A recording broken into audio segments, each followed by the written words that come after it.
Hello, everybody, and welcome. Great to see you. Can I creep in? A little too funky. You may certainly creep in. I'm sorry, I hit the camera. There we go. My apologies. Oh, hello, everybody. We're just still trying to get used to our new camera setup. That's right. We have upgraded here thanks to you, all of you guys there, and we're getting a bit used to it. We're getting there. It's not the first time. You're used to us by now. You know how we do things.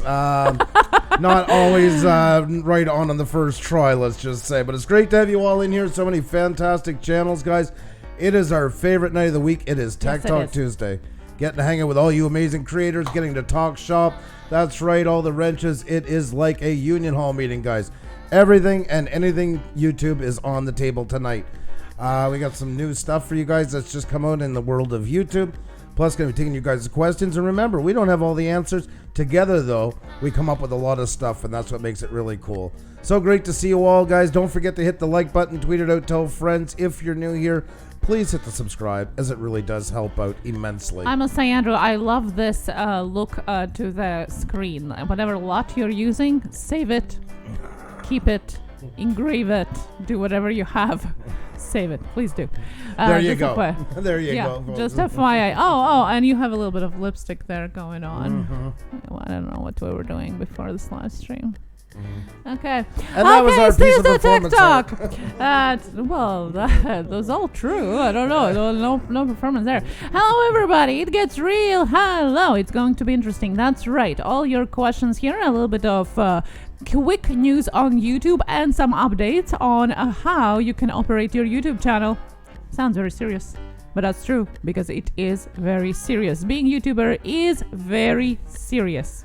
It's great to have you all in here, but I do have to address something right off the bat. Artem Morbid just walked in, a past guest of ours, a very, very talented guy from Chicago, musician, photographer, video, you name it, this guy does it. And there's more, like they say on the late night shows, on the infomercials. Wait, but there's more to come. Wait. There you go, guys. There's Artem Morbid holding his newly arrived Puša Studios Blue Wrench Group mug. Don't move a muscle. That's right. This is a special edition mug. Don't move a muscle. Andrew's favorite expression when we spin the wheel. Don't move a muscle. Don't go anywhere. Isn't that awesome? I want to thank you so much for taking the time to put up the selfie of it. Absolutely love it. Thank you so very much, and very honored to see you with it. Thank you once again, my friend. Not just for the mug, but all the support you've shown us since we've known each other since last year. It is truly appreciated. Great to see so many people in here, guys, and I promise I'm going to say a great, big, gigantic hello to all you amazing people in just a second. I will ask you guys, though, if you can hit the like button, tweet it out, tell friends, all that good stuff. It really does help out immensely. The more in here, the better the conversation. It's a win-win for everybody. Also, guys, don't forget, well, I guess it was kind of a shameless segue, but we'll take advantage of it when we can. There you go, guys. You can also see our merch shelf down in this page here as well. But it will take you on over and you can check out all of our merch. Remember, down there is just a section where you can get a mug just like Artem Morbid did. That's right, folks. And all kinds of other great stuff. Blue Wrench Group, even, yes, that's right, Xenia's custom-made seamless blue wrench pattern socks. There you go. And leggings as well. That's right. Shirts. Everything. All Blue Wrench. Wrench. All that pop-up drives me crazy now when I'm trying. It doesn't help me for when I'm doing this live. It's also available in the merch shelf down below, and we get an extra $1 of profit if you do that through that shelf, up to Teespring and YouTube. We do appreciate. Thank you so much. There you go. This is a special, very special for fall as well. Neon colors, remember, it's fashionable. That's right, folks. So if you can check that out, that would be awesome. It's great to have you in here. Thank you so much for coming, each and every one of you. And this is always a fantastic discussion, whether you just got into YouTube or you've been into it for years. All your peers here together under one roof, figuring things out together. It's a respectful environment. We've never had any problems with that. So if you're new here, don't feel intimidated. There's no wrong question to ask. We don't do very specific questions like, what tag should I put on my video? But very generalized ones all across the board. Anything from photography to promotion to layout, all those things are up for grabs. So looking forward to hear your thoughts, views, and questions as well. And of course, we want to keep you updated on all the news about YouTube. If there's anything that you should be knowing, we will try to keep you up to date as well. And later on today, a little bit about that. But jumping from one segue to other, let me remind you about hashtag Blue Wrench Group selfies. That's right. Hashtag Blue Wrench Group. For those of you that don't know, take a selfie of yourself, or even better, a selfie of you watching us, and post it on Twitter with a hashtag Blue Wrench Group. And guess what? We will show you on the screen, and you get a chance to be a selfie of the day on our community post, as well as the opening credits of our show. A great extra way to be shouted out and connect with people outside of YouTube. You guys always ask how to get shouted out, how to get promoted. Well, jump on it. Hashtag Blue Wrench Group and check it out. Lots of amazing faces already there. hundreds of pictures, in fact, from, a little bit more than a year of those hashtag Blue Range Group selfies out there. Hashtag Blue Range Group. Also reminding you about clicking that like button and sharing it out, subscribing to us if you're new, and triple checking if you're already still subscribed, and ringing the bell to hear that ding, ding, ding for the next time we are on live. Oh my God, my wife is just a tad on the animated side, but that's what makes her special. Tiny bit. Just a wee bit. Just a wee bit. That's Snippet. right. A snippet. Oh, I like snippet. that. Yeah. I like that. Yes, a snippet. That definitely suits. I hope you guys are ready for some great times tonight, some great talks, some learning, and you know what? Feel free to mingle a little bit along the way, guys. Just remember to do it the right way as always. No sub for sub. No, I rung your bell. No, I green appled you, or whatever the catchphrases of the week. Just talk to each other as regular people. Treat it like a business luncheon. There's so many great people in here, and that's the way to do it. All great things start with great conversation. There's 200 characters in the chat. Make sure to use them, and just not to ask for anything. Can never turn a sub into currency. If you avoid that, you're doing great. Oh my God! And here we go. have a super sticker super chat, super sticker super chat, super sticker super chat, super sticker super chat. That winking that I don't know how to do from Patreon Pirate. Thank you so much. Super sticker super chat. Wink wink. I don't know how to wink. My mouth winks with it. Oh my God almighty. Slick. I love it. Yeah. I love it. Thank you so much. Yes, that's right. If you give us a super sticker, you get a special song you can record on your phone and play it over and over again. How's that for a and gift, over folks? again? Yeah. Thank you so much. There's a gift and a half. And Free to Laugh now lit our Northern Lights. Oh, loving that. You should put that on a t-shirt. Yes. Yeah, Navarra fam is here. Hello, how are you? Patreon Pirate, thank you so much. What again? Oh, yeah, that's what you get for the super sticker. Out in the country, hello. Mr. Detector is here as well. Baking Fun with Nadia. Tornado Gaming. Oh, no, your phone got lost today. Your new phone. Oh, no. Oh, that is horrible. Terrible. I feel for you. I hope you find it. I'll cross my Yes. Oh, that is terrible. So sorry to hear that. Yeah. Oh my God. Metal Vibes. Hello. Gothic Rose is here. Jojo. Chrissy. Samar. Fabulous Designs on a Budget. Well, Andrew is going to be calling out each and every one of your names to say hi as well. For those of you that are at the beginning of the show, you get a very special shout out from Andrew pronouncing your name. It's a rock star welcome, if you may. It's a yeah. rock star welcome with echo and all. That's right. Something Ooh. like that. I tend not to do this too often, but you Maybe never you know. should try. No, that would not be good Why for not? you, good for us, for anybody.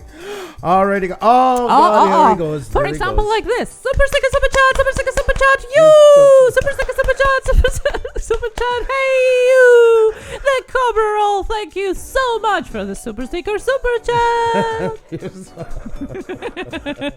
I love it. I wonder if I record it separately, we could make this go viral. It will go somewhere. Alrighty, guys. Doesn't believe in me. Such a do. confidence vote from my husband. Speaking about the vote, what a segue. Yesterday we were covering Canadian election 2019 live. So if you are in Canada, or maybe you are a little bit interested in Canadian politics, we had real people, us, talking about Canadian politics, updating on the results, and having some great discussion in the chat about the history of Canada, about the voting system in Canada, in US, in UK, all across the board, not just about the results of elections. So if you haven't checked that out, check it out. It was quite an interesting discussion in the chat. Loved it so much. Was a great time yesterday. It really was, guys. It was a fantastic time. Lots of great questions and all this stuff and everything. No, I'll be droned, and I'm sorry I have to remove that comment. Sorry about that. You're always welcome in here. Woohoo! Can't be doing that. But it's great to have you in. Great to have you all here, guys, and I want to remind you, if you could shout us out, now we'll put it along the way, if you could hit the like button, tweet it out, tell friends, all the good stuff. It really does help out a lot, guys. We like a lot of us, been struggling with the algorithm a little bit lately, so any help is greatly appreciated. So is on your OBS set up a macro? How is it? Okay, I do have an answer to you on that one. If you can send me a message on Twitter to remind me, I actually have a program to suggest to you that works exactly like OBS, but on Mac. Yeah. I don't remember the name of it from my head, but I have it in my notes. So if you can message me on Twitter, and I will send you the link to it. Nice to be part of your chat. Oh, it's great to have you in here. We do allow people to mingle with each other. Just nice to talk with other people, get to know what they do, tell them what you like. No asking for subs or no promotion stuff, though, please. But definitely get to mingle with all these amazing people in here for sure. There's 200 characters. Make sure to use it up. Tell them what you like, what they do, and stuff like that. Treat it like a business luncheon. That's a great way to get things off the ground, build great connection. Jackknife Finnegan, what's going on? I got to start saying hi to everybody. I got to start saying hi to all these amazing people. I got to give that rock star a welcome and promising. In the meantime, guys, hit the like button, tweet out, tell friends. This is a fantastic night for us, our favorite night of the week, where we get to talk shop with you guys. And the more the merrier, the more in here, the better the conversation. So let them know what's going on, guys. Hit the like button, tweet it out, and yes, if you're new here, please hit subscribe. I want to say a great big arena style welcome to Yo-Yo Biggs in the house. I want to say hello to What the Paranormal is here, folks. We are M&S in the house, folks. We got Want All the Smoke in the house. We have the Dragon Lady Philippines in the house. We have the Smiths Hustle in the house. We have the Cobra Roll. We got Texas Lottery Fun. We have Tamara Maglan in the house. We have Sliven Bave. I hope I'm pronouncing it properly. Welcome once again. Rob Random's in the house. What's going on, buddy? Hope all's well. Been a bit. We got Road Venture in here, folks, and we got Riley Finchfield Food Reviews. We also got Rick Halliburton in the house. Hope you're doing fantastic. We got the Patreon Pirate in here. We got Out in the Country, folks, and we got Outdoors for Adventure. And we got NWI Diver here, folks. And we got Naveri Fam sitting in the house. We have Naomi Slot Channel here. And Mountain View Turning. Glad you could make it back again. Great to see you. We have Metal Vibes here, folks. And we got Lovable Lady. And we have Life is Tasha. And we got Justin and Christina's RV Van Life. Great to see you. And we got Jojo Grub Snow. We have Jimmy Lou and Andy too. We have Jackson RC Aviation. We got Jackknife Finnegan in the house, folks. I love Jackknife. He is just great live stream. We have Izzy Fam in the house. How you doing? We have It Gets Real, folks. And I'll Be Droned is in the house, as well as Hot Sauce Junkie Tim. That's right, folks. We have Gothic Rose here. We got Ginger Nightmare. We got Ghost Pirate sitting in here. We got Found It Buried. We got Food Galore Mexico in the house. We have Filipinos Life in the U.S. We have Fabulous Designs on a Budget. Drew Henderson is in the house. We have the sweetest MCB. Man, I could never say your name 3 times fast. CSN City Girl is in the house. And we have Chrissy ASMR. Where you got Gory Bazista. We have Chris Link. We just jumped to me again. We have Chris Tiff. Chris Tiff. Yeah. I don't know. I think that's what it is. Buy a Life in the house. Great to see you. And Beyond Trees is in the house. That's right. Way up there, Beyond Trees. And we have Beyond the Veil Investigation, folks. And we have Better Days sitting in the house. And we have Baking Fun with Nadia. And Artem Orbit, who is so kind to purchase one of our mugs. Thank you so much once again for doing that. And the selfie, my friend. A ton of love to you. And a fish in the kitchen, folks. A fish in the kitchen. Great to see you all in here. Hope you're all doing fantastic. What a fine looking bunch. And we got room for more, guys. Hit the like button, tweet it out, tell friends, all that good stuff. The more people, the better the conversation. Always remember, you got to reach into your niche that we couldn't dream of having. So we'd love to meet you. Has your counter gone wrong? I'm sure it's been 10,600 for each. It actually just changed to 10,600, Rob, about... It was just a couple of days ago. The day before yesterday. It was stuck at Sunday. 10,500 for a while. We were also on vacation and everything else in that way. It only changes every 100 because we are over 10K. Yes. You only can see the first 3 numbers no matter where. Once you cross 1,000, it's only first 3 numbers you can see. And we crossed ours on Sunday. And somebody was late for the roll call. Grant McIntosh is in the house, folks. Grant McIntosh was editing. and late for the roll call, but I could not leave Grant out. As well as Scrapping Irish in the house. Always fantastic to see you as well. 2 great channels. That's what I'm saying, guys. It's good to hang around because there's always great channels coming in by the minute. Scrapping Irish, any new merchandise for winter? Oh my God! High quality merchandise, yes. I enjoyed it through spring, summer, and fall. Awesome epic adventures. I literally was wearing it every day. Awesome epic adventures. Hello, how are you? Good to see you here as well. Road Venture here, Nomadic Van Man. Hello, how are you doing? Life as Tasha, NW Diver. Hello, good to see you here as well, guys. Say West hi. Haven always and forever as well. Was it on the roll call? Good to see you. Hope you're doing fantastic.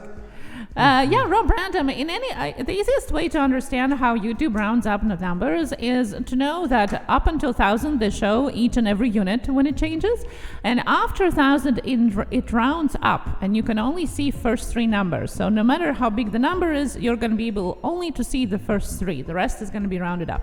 That is the easiest way to remember that. We did a video about it. But the first 3 numbers. See, we didn't jump for a bit. We were on vacation. Things happened. So it stayed at 10,500 up until Sunday. When we crossed it, then we gained 100. Now, hopefully, we do at some point hit 10,700. It will jump up another 100. And so if you're in the 4 digits, you'll jump every 10. So if you're at 11,020, it won't show until you gain to 1130 and 1140, etc., etc. It is a bizarre concept, but they had no other choice but to work with it that way, because that is all that YouTube is allowing them to see. So. And we have Salander Ministries. Hello and welcome here to our chat. Today is Tuesday Tek Talk, where we answer all the questions about YouTube. You and I have questions, and that means that we are learning from you and you learn from us, guys. We're in it together. If you do have a question, please put it in the chat with @Puša Studios or hashtag Puša Studio if you're on your phone, so it lights up orange. I can see it better, and we can answer it.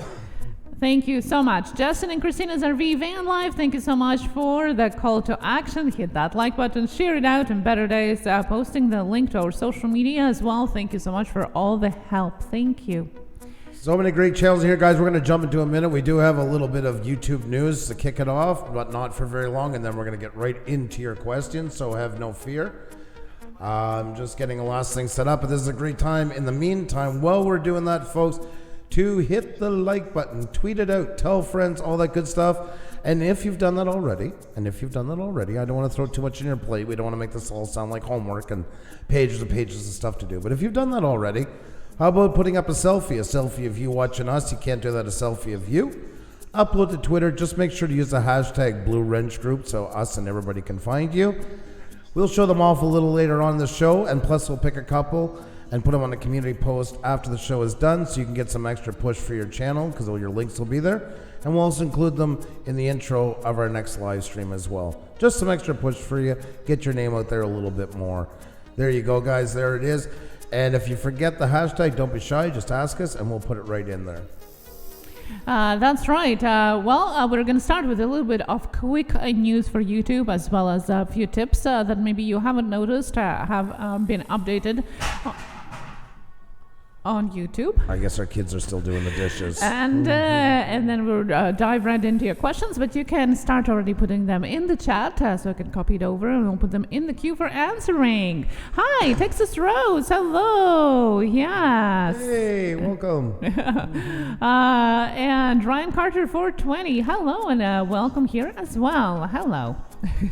Good to see you. Lady Freebird, hello. Just nipping in before bed after midnight here in Ireland. Yes, that's right, that it is. Thank you for joining us. And Ginger Nightmare is here as well. Hello. Well, I guess we can just touch on this one. There's not really that much to go into it. It's just a quickie news. Yep, this one here, guys, is courtesy of TechCrunch.com, originally by Josh Constant. YouTube founder secretly building sports fan game, Green Park. And he's not let out basically any news, so there's not really too much we can talk about onto it. But it's a kind of a companion to live sports events to be able to cheer on your own your own stars. interaction. It's very vague. Yeah, it's almost like creating a dream team, but it is very secret. And one of the co-founders of YouTube is a creator of it. So you might understand that if you are a fan of sports, this is going to be something that most likely is going to be blowing up. YouTube did. There's no reason why this shouldn't. There's so many sports fans, so it just have leaked out. So very interesting. I'm not a huge sports fan, but I'm very interested in where is it going. Something new. D-Crack in the house. How you doing, my friend? Great to see you. Hope you're doing fantastic. Hope all is well with you tonight. Confessions of a Carpenter. Welcome. Hope you're doing fantastic tonight. Carper. Oh my God. See, I looked from the side. Now I'm guilty of that one, so my apologies. And we have Paul Murray in the house. How are you, Paul? Hope you're doing fantastic. Panic D. Hey, I was just thinking about you about 20 minutes ago. Panic D, you should have been here yesterday. We had twice. We had very weird sounds during the live stream that both we and our viewers seen, and Andrew started to believe for a moment. Alrighty, guys. Xenia likes to read a little bit more into it than that, but you know what? You never know. Great to have you all in here once again, guys. We're just looking at some quick YouTube news here. Which one was this? YouTube gets alleged copyright troll to agree to stop trolling YouTubers. We've talked about this in the past, about music that was put up that somebody has the rights to, especially shared music and stuff, and somebody claiming the rights to it who doesn't. Usually they don't want to do a strike, they want to do a claim so they can skim off the profits. And then sometimes they even hold them hostage when it's all said and done. This is from The Verge. Sorry we couldn't get it from anywhere else, but it's from The Verge. Julia Alexander is the original creator of this post. And it says, alleged copyright troll Chris Brady will no longer be able to issue false DMCA takedowns to other YouTubers, according to a lawsuit settlement today. And this is the hope that this will start being dealt with more and more, because it's been a huge problem. We've been hit with it many times, using music from places like Ben Sound and everything, following all the proper channels, just to have some third party lay a copyright claim. And a lot of people say the same thing, it's just a couple of bucks a month, who cares? But imagine if you do that to 300,000 channels, videos. That's a lot of money. That's a big time criminal element. So it's great to see they're finally starting to take steps. Of course, this one was going mostly after bigger YouTubers, but we're hoping it is a step in the right direction. So now I want to remind you, and I put the link in the chat, when we do remind about YouTube copyright policy updates, but also about the ways how you can remove the claimed piece. So if you do have this claim and you still want to monetize it, you actually can go back into editing mode on your YouTube channel and either mute it or edit that piece out completely. And that's what we have done to our spammy troll claims of third party. So go to your editor and you can do it, and then it all solves out. It's very, very easy. All right, this one is, couldn't go with the other one because it wants to show ads. We can't do that in case we get yes, definitely. Music. Just as a side note, we were asked that the other week. We cannot show ads. We have to have an ad blocker on when we're doing this live, because a lot of ads do have copyright music, and the last thing I need is Joe Cocker getting our channel taken down. So that is why we do that. So I had to come here to News Hub. Thank you to our friends in New Zealand. And this one was put up by Monica Barton. The highest paid YouTuber star of 2018 is an 8-year-old boy, Ryan's Toys Reviews. And this channel has been under huge attack for product placement, improper guideline for promoting paid advertisement towards children and that in the form of product and videos. It has been highly controversial, but there you go, guys, right there. $22 million.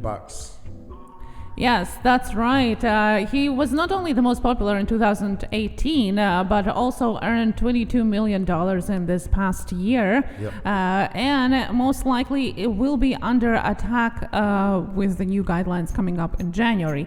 So what we wanted to talk with you guys, a little bit throw it out there in the chat. What do you think about a kids' toys review channel getting the biggest income? That's right. On YouTube. It's following suit a lot now. It's starting to take face like like regular television. That's the big paying market. That's where it is. Ryan is at number 1 with 22 million. Jake Paul at 21.5 million. So we have the 2 children first and second. Dude Perfect at 20 million. Dan TDM 18.5. Jeffree Star at 18 million. Markiplier is still holding strong after all these years. 17.5. Vanos Gaming 17 million. Jacksepticeye. There's a lot of those guys. PewDiePie as well. All the alumni now, even though they haven't been on for hundreds of years. In YouTube it feels like that. And Logan Paul trailing up the bottom at a mere 14.5 million. So all super chats tonight will be donated to Logan Paul to try and get him back with his brother. So there you go. Now you got to remember that's the money that they have earned from YouTube. Obviously, they do have income coming also from other things like outside of YouTube, merchandise, sponsorships, advertising their own products that they're selling, like Jeffree Star, for example, and Logan Brothers, and so on. But nevertheless, this is only 1% of YouTube. You got to remember that most of YouTubers actually don't earn even 1% of that money. And the most of YouTubers that are monetized earn less than a minimum wage a year, and that's been proven as well over and over again. Then on average, the bigger YouTubers earning less than lower wage in the United States, which is under last year was 17,000 was the average wage, average earnings on YouTube for a channel over 1 million subscribers. So there you go, folks. There's your answer right there. And Dessert Pours feels awfully bad for him at only 14.5 billion. That's right, we're going to pass the collection plate. Pass the collection plate. And you know what? Whether you like them, whether you don't, they've earned what they've earned. They're business people. They've ran with it. There's nothing to be taken away from their success. They did it on their own. I do sometimes feel a bit like Jake Paul and them fall into the boy band category of YouTube, but nonetheless, Jake Paul, people are listening. Lots of businessmen are listening to him today to find out how to conquer in the new markets. He's not just an influencer on YouTube. They're listening to him everywhere, so you got to give him his props for that. So many great channels in here, guys. We're going to get to your questions in just a second. In the meantime, hit the like button, tweet it out, tell friends, all that good stuff. If you're new here, please hit subscribe. It really does help out immensely. It is an honor, a pleasure, a privilege to see you all in here, and looking forward to great conversation about YouTube. And if you've done all that stuff, guys, how about a selfie? Love to see you guys. A selfie of you watching us. You can't do that. A selfie of you. Upload it to Twitter. Just make sure you use the hashtag Blue Wrench Group so us and everybody can find you. And we'll pick a couple after the live stream is over, put you on a community post with some links to your channels just to give you that extra push, that extra coverage. So, oh my God, Cooking with Corey. Aw, thank you so much. Thank you. Oh, we do appreciate it. Thank you so very much for that kindness. It really does help out a lot. Thank you so much for the super chat. Do appreciate that. Thank you. As you can see, that always goes back, most of it, back into the channel and upgrades we do here. That's right. Thank you so much. We have our new camera. Now we just got to come up with a new stand or something, a new way of sitting it. So we're still figuring that out. We're still playing with it, but we'll have an answer to that in the near future. So definitely. Don't forget about the questions, guys. If you do have a question, hashtag Push Studios or at Push Studios so I can see it and I'll copy it over. I have Free to Laugh now. Interesting question that Andrew might want to answer afterwards, and Ginger Nightmare's question with copyright as well. Sure. So please put them in the chat and we will answer them just in a little bit of time. Jenny Brown Bryan is back here. Jenny. Wondery, thank you so much. Joe CZ, consistency, perfect thumbnails, perfect delivery and schedule, and an audience of followers forever. Hard work to build that.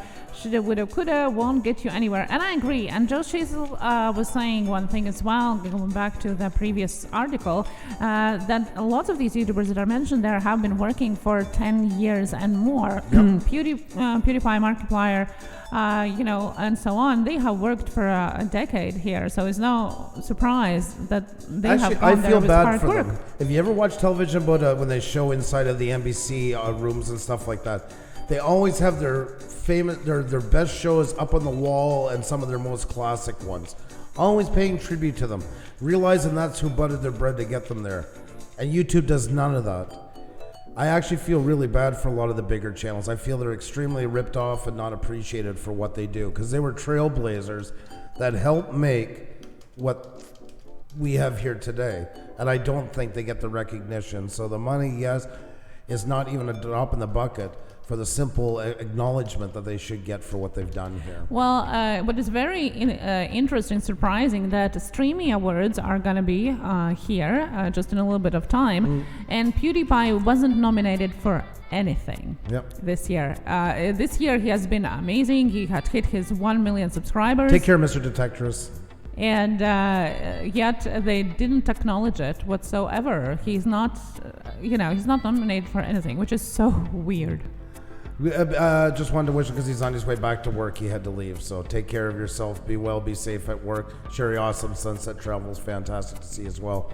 Very good point. Agree with you fully. I think we're just about ready to go into it. What do you think?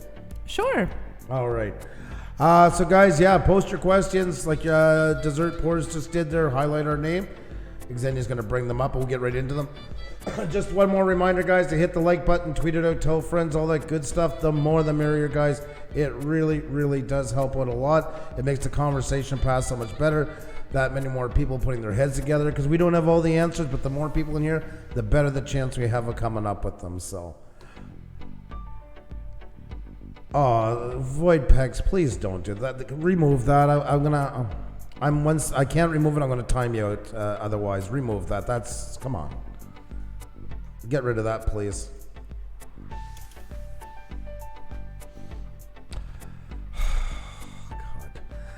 God. All right. Okay, come on now.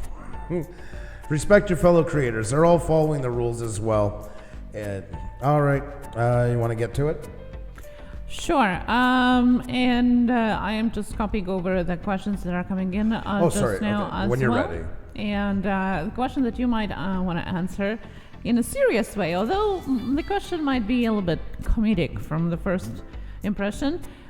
Free to Laugh Now asked, what keeps the Pusa wheel from spinning off onto the internet superhighway? Well, sometimes it feels like it has, to be honest. But that is part of taking my doctorate when I studied the wheel spinning in Nepal. That's one of my focus points in there. That's what I did my dissertation onto. That's how we keep that under wraps at this point. So thank you so much for the question. Absolutely fantastic one, and I hope that answers it for you. And the next question was from Ginger Nightmare, who asked, YouTube has approved music, the piece I used for my video, but I see a copyright on it and I don't understand not removing it. What's up with that? Well, I'm not really sure if you're talking about the claim that they issued against the song. Now, if you use the music from YouTube audio, first of all, you got to make sure that you can use it wherever country you are and whatever content you have, because some music you can and some you can't. Now, audio files you can use copyright free, and if you did get a claim for that, that's exactly what we were talking about at the beginning of this live stream with the third-party claims that are made by trolls. What you can do is go back. You can either leave it alone, or you can file a complaint, so to say, appeal, or you can just go back and mute that piece out, so then you can monetize again if that's what you're talking about. If the question was about copyright and not a claim, please specify that so then we can answer that. Yeah, I didn't understand the first part. That's why I didn't know if she meant she got the music from YouTube itself. Yes. She did? Yeah. Okay. Also, just make sure too that you give the attribution where it's needed. You can even pick here attribution not required. That means you can just put the song in and do nothing else. And some of them you do have to put the attribution. So we'll just go on that for a second. Let's click on here. You have to, for instance, for this song, you have to copy and paste this in there. This has to be listed in your description. Otherwise, you can get still hit with a strike. So, or a claim. So just be careful with that you have it. And if you don't want to put anything, then just go over to attribution not required. And as you can see with all this music, there's nothing you have to do. You can just put it in and away you go. So just a side note. Pardon me. All right. Next one. We have Solar Connection joining us here Welcome. as well. David Build Vlogs and Kevin the Fam Nation 13 is here. Great to see you. Good to see you here. Thinking about you at this time of the year. Definitely. Found it buried. Have your question. Lots of you guys have that question, so we'll definitely get to that as well. Next question here is from Desert Pores, who asked how to YouTube if I have an art and painting channel. Is Twitter necessary? Twitter is necessary no matter what kind of channel you have. It really is. It's this fantastic tool that helps you out when YouTube is so bad at letting your fellow creators know what's going on. It helps you promote your channel better. That's the biggest thing of it all. For some channels too, it's a great way to communicate within your niche. But Twitter's one of those universal ones that you just need. And I know it used to be Facebook and everybody and Facebook does have a place by times. But in the end, if you're going to be on YouTube, you should heavily consider having Twitter, because it's your main way of updating people that you're live. That's why we're always saying to people, hit the like button, tweet out, tell friends, all that good stuff. Because it is that important to help get the word out when YouTube is not really great at helping us out. So Twitter community actually is the biggest one that watches YouTube. 95% of Twitter users are watching YouTube. So therefore, that flags you there in a good way right away that that's the platform you should be jumping right after YouTube to promote it. For instance, where Facebook is a lot lower, if you ever notice that if you've been trying to market yourself on Facebook, you'll get some, even if you're friends and, like a family members like, oh, I'm not going over there, I can't pay for that, or what. They just like there's a disconnect between Facebook users and YouTube. Not all of them, but a lot bigger, where it's the opposite on Twitter. They're very, very well versed, and exactly said 95% already on to here, so they get it right away. Eileen, you're not late, and welcome. Great to see you. Now, definitely something that I want to suggest for those of you that are new to Twitter game is using hashtags. Don't overstuff it. Obviously, don't use 15 hashtags. You're just going to get shadow banned. Yes, that's a thing on Twitter too. Mm-hmm. But research your hashtags there, and even just using hashtag YouTube, hashtag YouTuber, hashtag video, hashtag creative. Things that are hashtags that are more relevant to YouTube creators are going to make it visible, because with Twitter, if you just post it on your profile and nowhere you don't add any hashtags, the only people that possibly, not always, but possibly are going to be seeing are people that are following you, and that's it. And very minimally, not all of them by any sense of the word. So therefore, you're not growing, nobody's seeing it, and you are saying, well, it's not working for me. You got to use those hashtags in order for other people to be able to see them when they search for that hashtag, and then they can see it. And the more people like it, the more people retweet it, the higher up it is in that search. And therefore you get more views and more clicks. It definitely helps with giveaways, with impressions. I see some of the suggestions here as well. It definitely helps to follow some of the more trendy hashtags of the day, like Tip Tuesday, Monday Music, Throwback Thursday, whatever it is. On one side of the Twitter column, you can see the trending hashtags. Pick one that fits your day that day and try to create a content or a post with that. So that's also the way how you can grow your audience there. And the main thing, the last thing, is adding your social media links to your YouTube channel, because oftentimes I know that the Twitter account belongs to a YouTuber, but there's no YouTube link on Twitter, and there's no Twitter link on YouTube. So how would I know to connect it? You gotta cross promote it. So in order for people to connect, where exactly are your videos located? Since we started this giveaway, this promotion about taking the selfies and putting them on their own separate community post here, I am shocked to see how many channels do not have their channel name in their Twitter page and don't have a link to their YouTube channel. If you do not have that, please do that. You can do all these things, but it's the effectiveness is having your channel name there and to have a link to your YouTube channel, and not a video but the actual page. I can't believe how many I've had to give there's some I picked as winners and I just couldn't find them. I can't make the connection between the name and what their channel name is.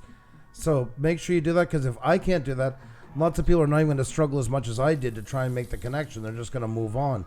They're all there to help you promote, so make sure you do that. And I just want to mention, because I talked about Facebook a while ago, Semi-related. I know a lot of you also like to advertise your stuff on Facebook. If you're doing that, make sure it fits your niche. If you're a gamer, you're kind of wasting your time for the most part on there. But if you're a farming channel, gardening channel, there's lots of different ones that really have big groups there. Don't post it just as your video with the link to show up as the thumbnail. Make a new post, upload your thumbnail as a JPEG, talk about what you've got there, and then say at the bottom, see the first comment for link to the video.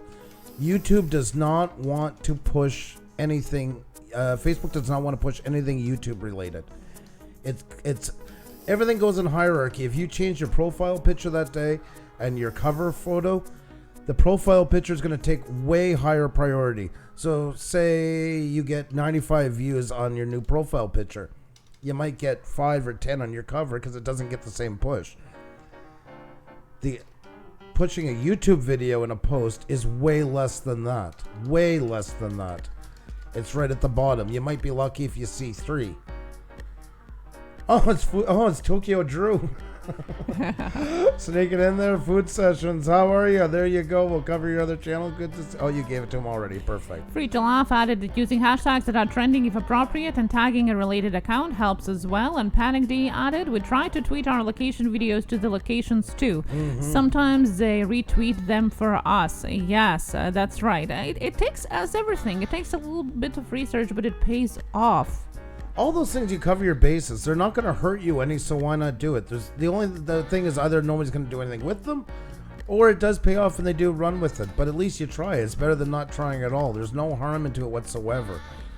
The whole point of when you do everything here on Twitter and that is you've become the publicist for your channel. And the job of any good publicist is to get that name as many great places as you can. So take advantage of everything at your arsenal to make it happen. It really does pay off. And that's right. Thank you so much for that question. I see a lot of you guys were interested in that as well. If you have any more questions about social media, let us know. There are plenty of people in the chat as well that are very versed in social medias of different kind. It's not only us answering that, but other people in the chat too. So please do ask your questions. I also want to welcome Randy's Rides in here. Glad you can make it. Hope you're doing fantastic today. Another fellow Canadian. Great to meet you. Let me just get you your wrench. And there we go. Good to see you in here. Fantastic. And the next question here is from Rob Random. What beard trimmer does Andrew use to keep his beard so tidy? I need to buy a new one. Oh, yeah, quickly put it on our Amazon link. It really... I don't know. Xenia's ready to cut my hair and shave me and everything else live here. She came up. We had a guest last year, the salon guy. He just showed up. He was just in the other night. He has like 634,000 subscribers. And she came up with this bright idea to cut my hair live. And he's agreed to come in and do it live with her so he can watch and instruct her. I think it's a great idea. Not only we get to watch his tutorial, but have him live giving me tips on how to cut your hair. I feel like one of those freaking, what do they call them? Those, not a poodle, it's got a poodle in the name, that mixed golden retriever and poodle together. I don't know, something. Well, to be honest, I love beards. I do love beards. I don't want him to cut it too much. But as for hair, we're definitely going to be doing it. So salon guy, he's over 600,000, and he agreed to be live with us while I'm cutting this guy's hair. So that is happening very soon. We're going to do Tokyo Drew wants to shave my head now, so we're just getting more and more into it. Yeah. And what a surprise! Jenny O'Brien thinks it's a great idea. See? A moment with Chip. Everybody thinks that's Yesterday, fantastic. Everybody thought it was a great idea. They thought it was fantastic idea. See? Watch Andrew get sheared. Yeah. Yeah. I want to see that $5 super chat every time Xenia goes, oops. Thanks, Sean. Yeah, my idea. Thank you. See? And I love that salon guy jumped on it right away. He's like, I want to be on it. I want to be live with you when you're doing it. I love it. So we're going to definitely do the logistics on that, and that's coming up soon. Either that's covering my bacon a little bit, and I should feel a little more reassured if he's here doing it, or he decides to say, you know what, let's see how crazy the wife can go. Well, he said that he's going to be taking vodka shots after every cut I do. So I'm not sure by the end of it what is going to happen, but we'll we'll see. And that's reminded David that he needs a haircut.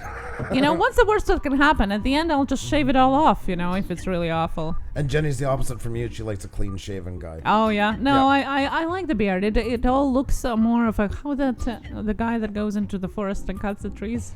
You're so mental. What's the name? Lumberjack. Lumberjack. There you go. I like the lumberjack look. Oh, my God. I always get one of the gifts for Christmas is beard oil. I'm trying to get him into the more trendy side of having a beard. Ask me how it works. Put it in handlebars. Yeah, ask me how it's working. But a question about your beard trimmer. I don't know. You have changed them a couple of times now, so I don't know what is the brand of the one that you're using now. I gotta Philips? stop slouching. I think it's Philips. Yeah, sure. It's Philips. It's a Philips. That's how much he cares about It's it. a Philips. I don't know. It shaves beard.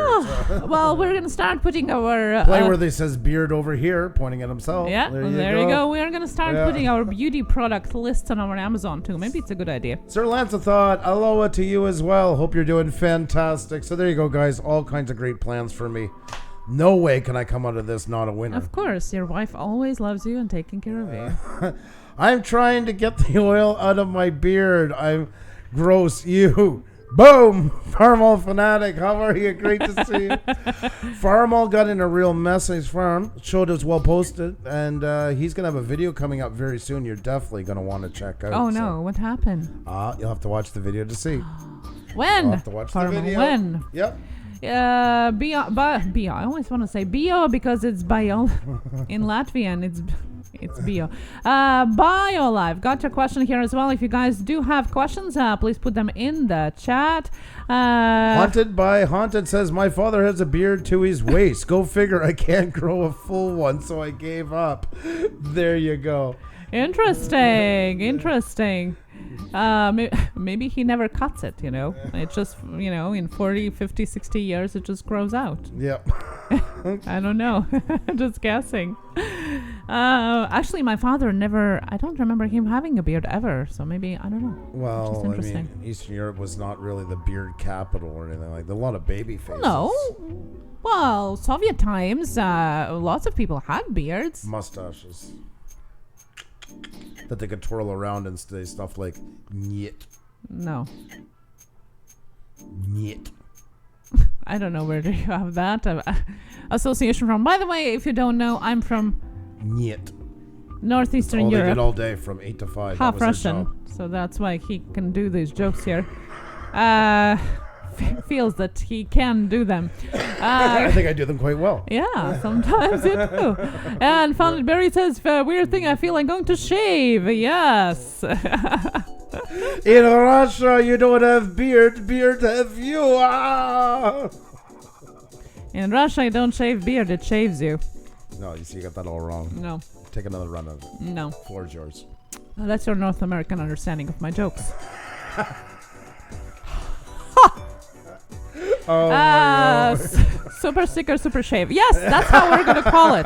Oh, no. Free to laugh now. You came up with a grand idea for the title Yes, of our yes. live stream with the salon guy. We're Really going to great. be calling it super sticker, super shave. I love that. Phenomenal, guys. Everything happens together with you. That's why we're saying we are in it together. I think we better get back to the questions. Well, the paranormal getting your question here as well. Put hashtag Puša Studios or at Puša Studios if you have a question for us.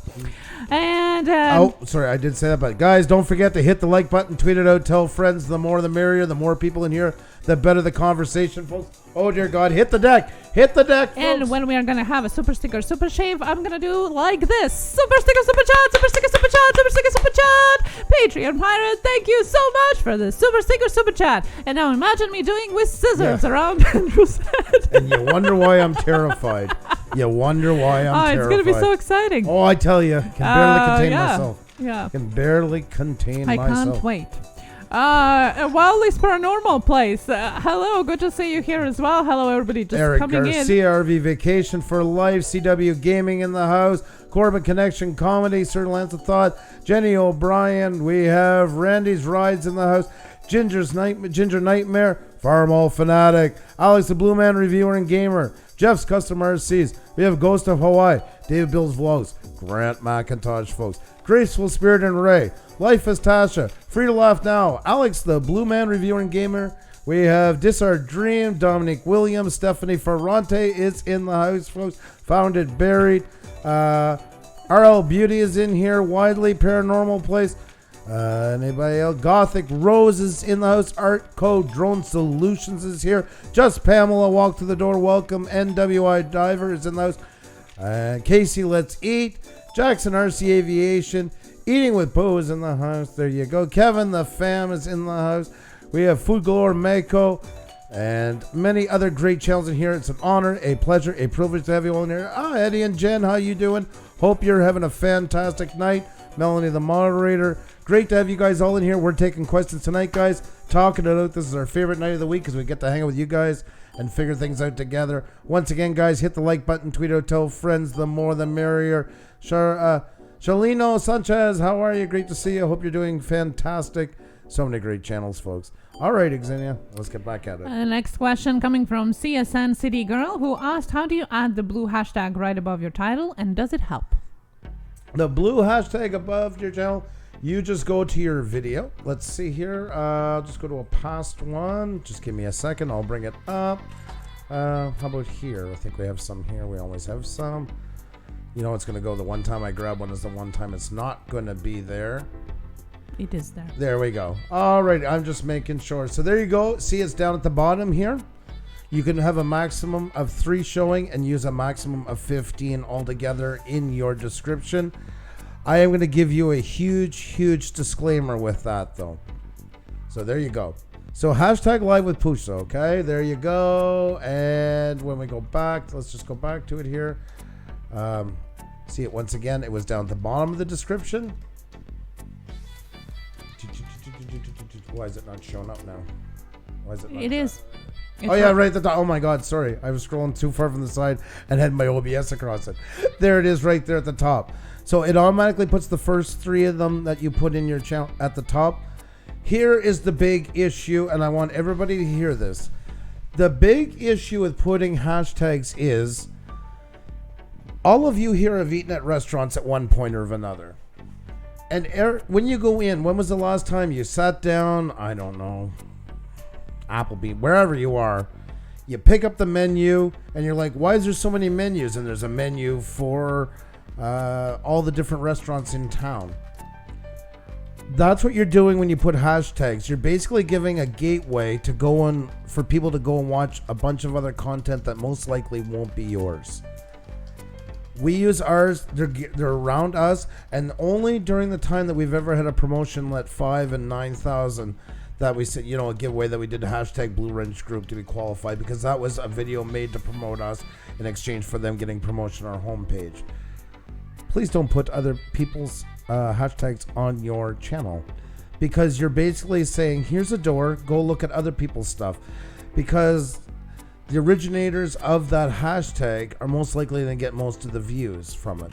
Now, if you're doing something like we did here for a breast cancer awareness month and stuff like that, all those things, if you're doing a video to help that charity, please put it in. And yes, you're still giving that same gateway to go watch other people's stuff, but you're purposely doing it for a cause. But you don't want to be putting your other people's hashtags in your stuff all the time. It is just a gateway, and most likely you're not going to come up in the recommended videos once you do so.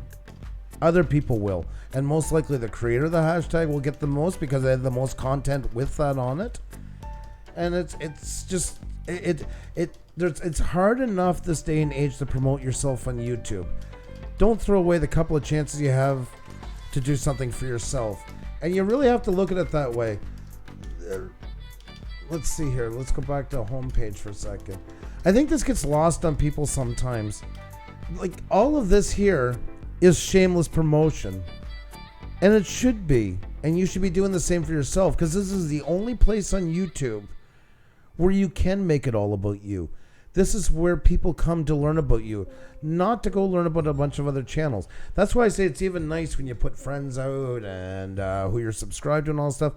You got a good heart, but you're shooting yourself in the foot. That's not what this place is meant for. It's okay to do a shout-out video for somebody and give them... But if you have it there all the time... I mean, it's once again like that restaurant of having all the other menus. Imagine if you had a restaurant, would you put the menus for 6 other competing restaurants in your area on the same table? Oh, hon, this looks like a nice place. I think I'm going to go with the onion rings and hamburger. And No. Come to me. I have spaghetti sauce here I was in going my to restaurant. say, after this production, I would pick up the other menus around and go, well, wow, this actually looks better than this one. Maybe I'll head on No, over my there to spaghetti eat. sauce is better. Wow. There you go, folks. There you go.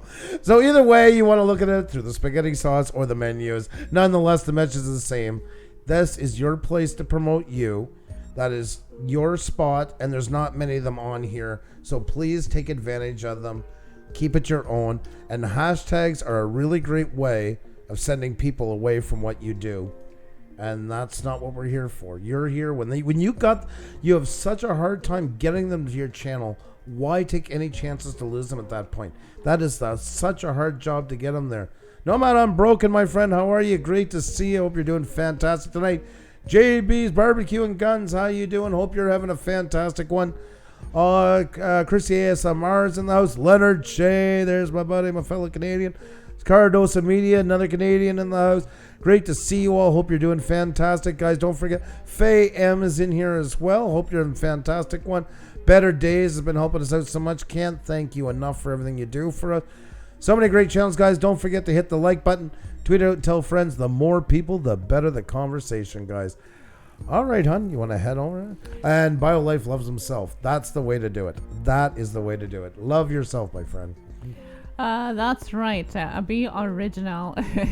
And the next question here is from the Cobra Roll and also Founded Buried, who asked about, are the rumors of a new YouTube subscriber purge is about to happen true? And is it true that YouTube is taking away all supporters that were bought or paid by all YouTubers? First of all, I want to welcome Junk Pick in the house. Great to see you. And True North Angler. Fantastic to have you both in. BM Outdoors Pursuits as well. Great to see you. That's not only true. That's been going on all along. And there is revamps, and nobody knows the interior motives of it. Most likely they're updating the program. It's becoming more sensitive in that. That was the goal all along. When everybody freaked out about the last purge like it was the last coming of Christ, YouTube was supposed to be doing that. And we all got notifications about it. And the same about this time. It is supposed to be doing that all the time. And if it's not doing its job right. Remember something. It all looks tempting on paper to go and buy a bunch of scrap. And listen, I know some people are going to say, well, there's some of them, they give real views from real people and that. I call bullshit on that any time of the week. Because if you've ever had anything to do in the business world, even if they do, they're most likely coming from a place, most likely in Pakistan or something. Are they going to really have somebody sit there and watch each video 14 minutes? I don't buy it for a second. Next part into all this. Next part. What does a company do as soon as it starts losing money? As soon as it wants to start tightening its belt? As soon as it wants more profits? Even if they were to claim they were live, they're most likely bought it at some point at the end. YouTube is not that stupid. It can pick up on those kind of things like that. Short versions. They're watching multiple ones coming through and through and through. But the algorithm has been doing this the whole time. It just gets revamped. Now, once again, we're not privy to the inside happenings of YouTube. And yes, that message has gone out. They're going to be doing it. And it was the same as the last time. Why did they do it the last time? Because the program was not working properly for over 4 months. It was a huge revamp onto it. It kicked in. It didn't do it that day and then fade off in the sunset. It's been doing it ever since. And we've even shown you guys when we've done the wheel. When you see somebody drop 25 points, you're like, oh my God. Oh, I see that at Puša Studios. They lost a bunch of subscribers. That's what it's supposed to do. Got a bunch in, get rid of them right away and start cleaning them out. Where did these come from? Are they fake channels? Are they all coming from the same IP address and slowly feeding them back? Nobody wants to lose subscribers. Okay? Nobody does. But those ones are of absolutely no value to you, me, or anybody. Yes, it's nice to have your numbers climbing up, but I've seen this time and time again. We're trying to get somebody to somewhere and they're 6 away and somebody's like, hang on, I'll go grab my 18 accounts. No, please don't. They're just going to take them away. They can tell they came from there. Your heart's in the right place, but it's not going to help anything. It's not. It's as simple as that. It is not going to help anything. I've been talking about this since last year, and sometimes I think I talk in dolphin screeches or something because people aren't hearing it. Yeah, pretty much. It's got to be. It's got to be. We have to record myself and listen back to it. But we've been saying this since last year. None of this has changed. And it's going to do it again. And guess what? I hate to burst anybody's bubble. It's going to keep happening and happening and happening. And most likely why they're doing that, and we've seen the message as well, everybody got it, is most likely they've revamped the program, made it even more sensitive. Maybe they're getting better at updating on transient accounts and stuff like that. And you know what? All the power to them. All the power to them. I want to grow, but I actually want people watching what we're doing. Now, also, you got to remember that it's also going to clean out the accounts that have been closed since, that have been inactive Dormant. on YouTube altogether. There are plenty of accounts that have been established since like 2006, 2008, and never been touched ever since. And those are the accounts that are going to go. And if they have subscribed to you previously, well, they are going to go. Also, there are different ways of knowing where did your channel subscriptions go in this cleanup that happens daily, for example, and even in the purge. You actually can see it if you go in your analytics, and right now it's just available in Creators Classic in the regular one. But if you click on your subscribers, the word subscribers in the analytics, you actually can see where did they go. It will show how many you lost on closed accounts, where did you lose them, where people unsubscribed if they did. No secret. And it will put you in perspective that it's not people unsubscribing you, and not all of the purge numbers are from people buying subs or things like that. There's multiple ways. Can I show something for a sec? Yep. I want to show you guys a great example I was just looking at recently. Here's the video we did. Remember this one example when we pretty much first came out? Oh, yeah. September 3rd, 2017, I uploaded it. There's 620 comments on here. I went through a stroll down here. It is terrifying to see how many people gave up on YouTube. It is unbelievable how many people haven't made a video in 1 month, 6 months, 8 months. It really knocks it home on how it is possible to have a bunch of dead accounts on because people just aren't using them anymore. Now, some of them might still be watching stuff, and they do, well, they're still considered active, and YouTube won't remove them. But a lot of people just gave up on YouTube. And I was going through it, and I was just looking at these names, and I go and check, and it's like, wow, they haven't made something in 5 months, 6 months, 7 months, etc. So this just really puts it at home of how quickly that can happen. So. Yeah, David Buildblog says I was going to say the same. Yes, exactly, right? Yep. It's even the people that we have interviewed in our season 1, because season 1 was mainly interviews with the YouTubers that were around us.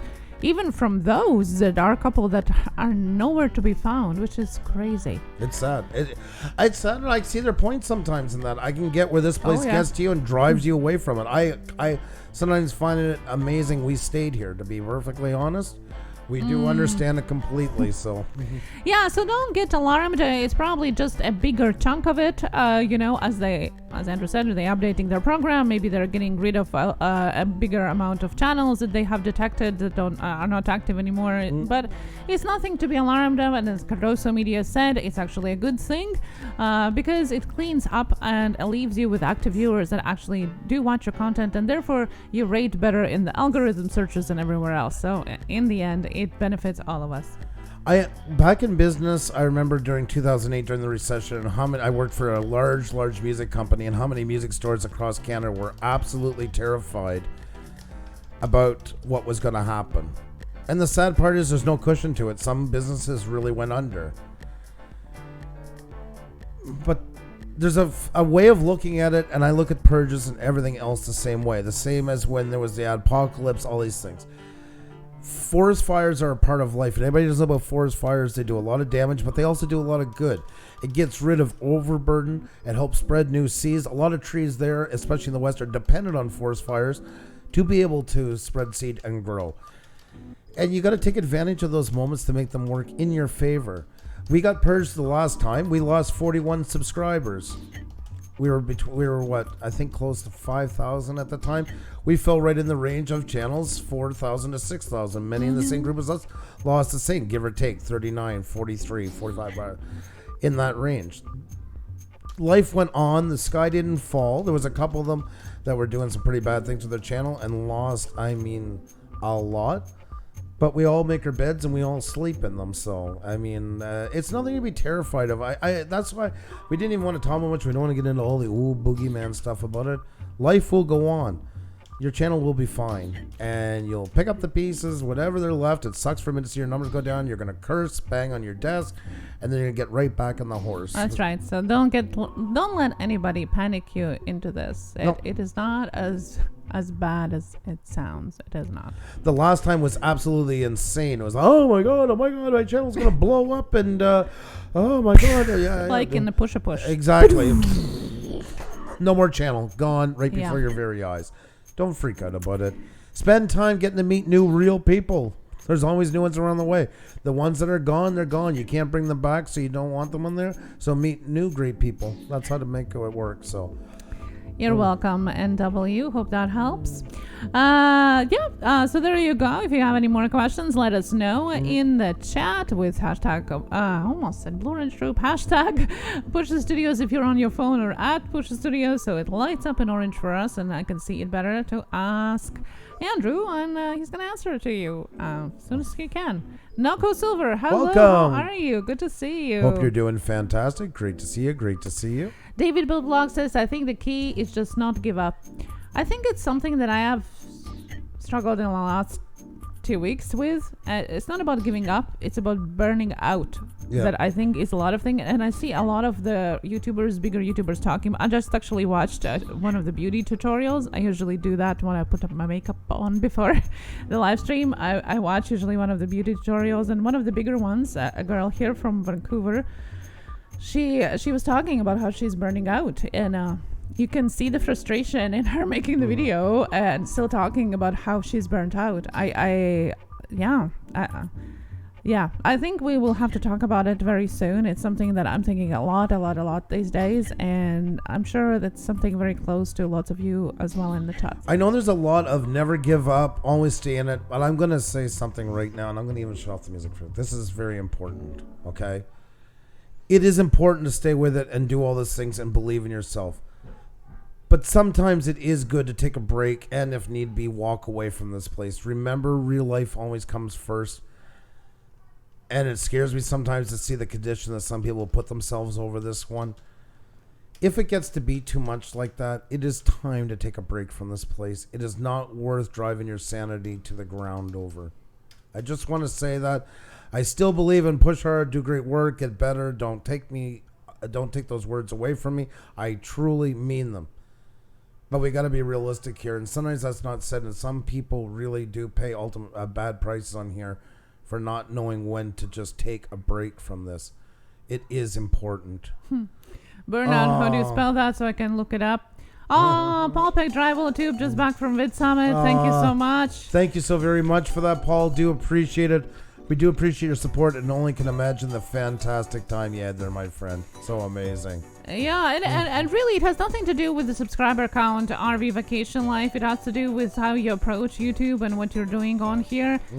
I really think maybe we'll talk about it separately, because I feel I have a lot that I could talk about it. And I know some of you guys here as well. So let me know in the chat and down below in the comments after this live stream if that's something that you guys would want to talk about, and we'll definitely do that. And Grinds Finds in the house says YouTube is a grind, so you need to enjoy what you do, have fun, the views will come. That is very true. Very true. And you have to enjoy the process in here. I've always compared it to a model railway. The guys don't do it just to watch the train go around the track. They like the wiring, they like the set building, they like all those things. You have to enjoy the analytics on here. You always have to look at it like you're cracking a code. It is the fun part of it. It really is the challenge into it, but don't let it bring you down. That's for sure. Next question, hun. Yeah, construction cronies agreeing here too. Thank you. Carlos on call is here as well. Hello. And Welcome. Dr. Fish joining us, WWE fan. Hello and thank you here for joining us as well. Free to laugh now just before hitting go live. If given the choice, I'll stop to engage with reality first. And I posted the photo during our vacation that turned out epically failing vacation, that always choose life. If there is question about choosing between YouTube and life, whatever it would be, a phone call, an event, anything, choose life. Yep. Don't even hesitate with it. Just go there. YouTube will be there, and if it's not there, the main thing is you got life there, and that's the one of the two you want to always keep running. Yes. So. Yes. Geo Jerry's Adventures, fantastic seeing my friend. Hope you're doing fantastic, and much love to you, Paul Peck, as well. We appreciate you so much and all the support you show us, my friend. Yes, thank you so much. Okay, RV Vacation getting your question here as well. And don't forget to put that at Puša Studios. If you're buffering, by the way, refresh it. Choose BioLife. Refresh it. Don't buffer. Don't suffer. Refresh. That's right. Okay, so we have the next question here from BioLife. Is Creative Commons on YouTube tricky? I rely on Creative Commons a lot. You gotta make sure you check your categories. I'd seen your question earlier, so I brought this up. I guess I can just post this in the chat as is. Here's a guide to understanding all the different levels of it. Make sure you do as the level states. Very careful to know. There's the link right there, sir. I didn't make it fancy. I should have did that earlier. I'll post it here in a second again. A good chance to read it over after. Just be very careful because they do have different regimes. But also remember too, please do not ask for support. Please do not ask to be checked out. You're welcome to hang out here and get to know other channels, though. Feel free. Make sure to talk about them. No asking for support, subscribers, or anything like that. Thank you very much. Just check it out. Just make sure you're under the right one, that you follow all the guidelines. And remember, it does make you a bit of a sitting duck, though, sometimes for people doing third-party scams like we were talking about a while ago. I.e., a great example is bensound.com, a channel I love his music. I've used it many times. And then all of a sudden, I started getting copyright claims against because it was a scam. Some of the bigger ones attracted. If you want to be really safe, use YouTube Music. And as well, either go with Epidemic Sound or something like that. But even then, it can happen sometimes. Oh, wow. Old car auto guy. Hello. And thank you so much for the super chat. Hope you're doing fantastic. Thank you so very much for that. Thank you so much. Appreciate it. By the way, the history buff here, jumping on your comedy train, he says he knows 2 people from Latvia, which is half the country now. John? What about that zipper tomorrow? I don't know. This morning I didn't have any. Ozzy Outlaw in the house. How you doing? Great to see you. Great to see you. Oh, my. Thank you so much for saying that as well. Thank you very much, Ozzy Outlaw. Do appreciate it. You're absolutely right. So many great channels in here. Guys, don't forget to hit the like button, tweet it out, tell friends, all that good stuff. I hope I answered your question about it. It is a couple of levels to it. It is a lot to go through. So I would definitely, I'll post that link one more time if you didn't grab it. Take your time, read through it. So you just make sure that whatever you grab, you understand the class that it's under. So, next question? Or? Just want to remind you guys that you can also mark your own videos as Creative Commons. You can actually mark in an advanced section of your video as YouTube Standard License or Creative Commons. And if you do so, then people can use it without permission. Yep, that's right. In that instance. Candy Shelley Corner, how are you? Great to see you. And also TPC Collectors, hope you're doing fantastic. They're the king and queen. Where? Not here. There's none here. No, I don't see any. Thank you. Thank you so much. Well, we have next question here from What the Paranormal, and this time I get to say that. Just saying, Grumpy 2.0 sent me. Wow, great to see you. Thank you so much for coming. Yes, Hope and I would suggest to not use that language here. You were fine before. Come on. There we go. And the Trip's getting your question here as well.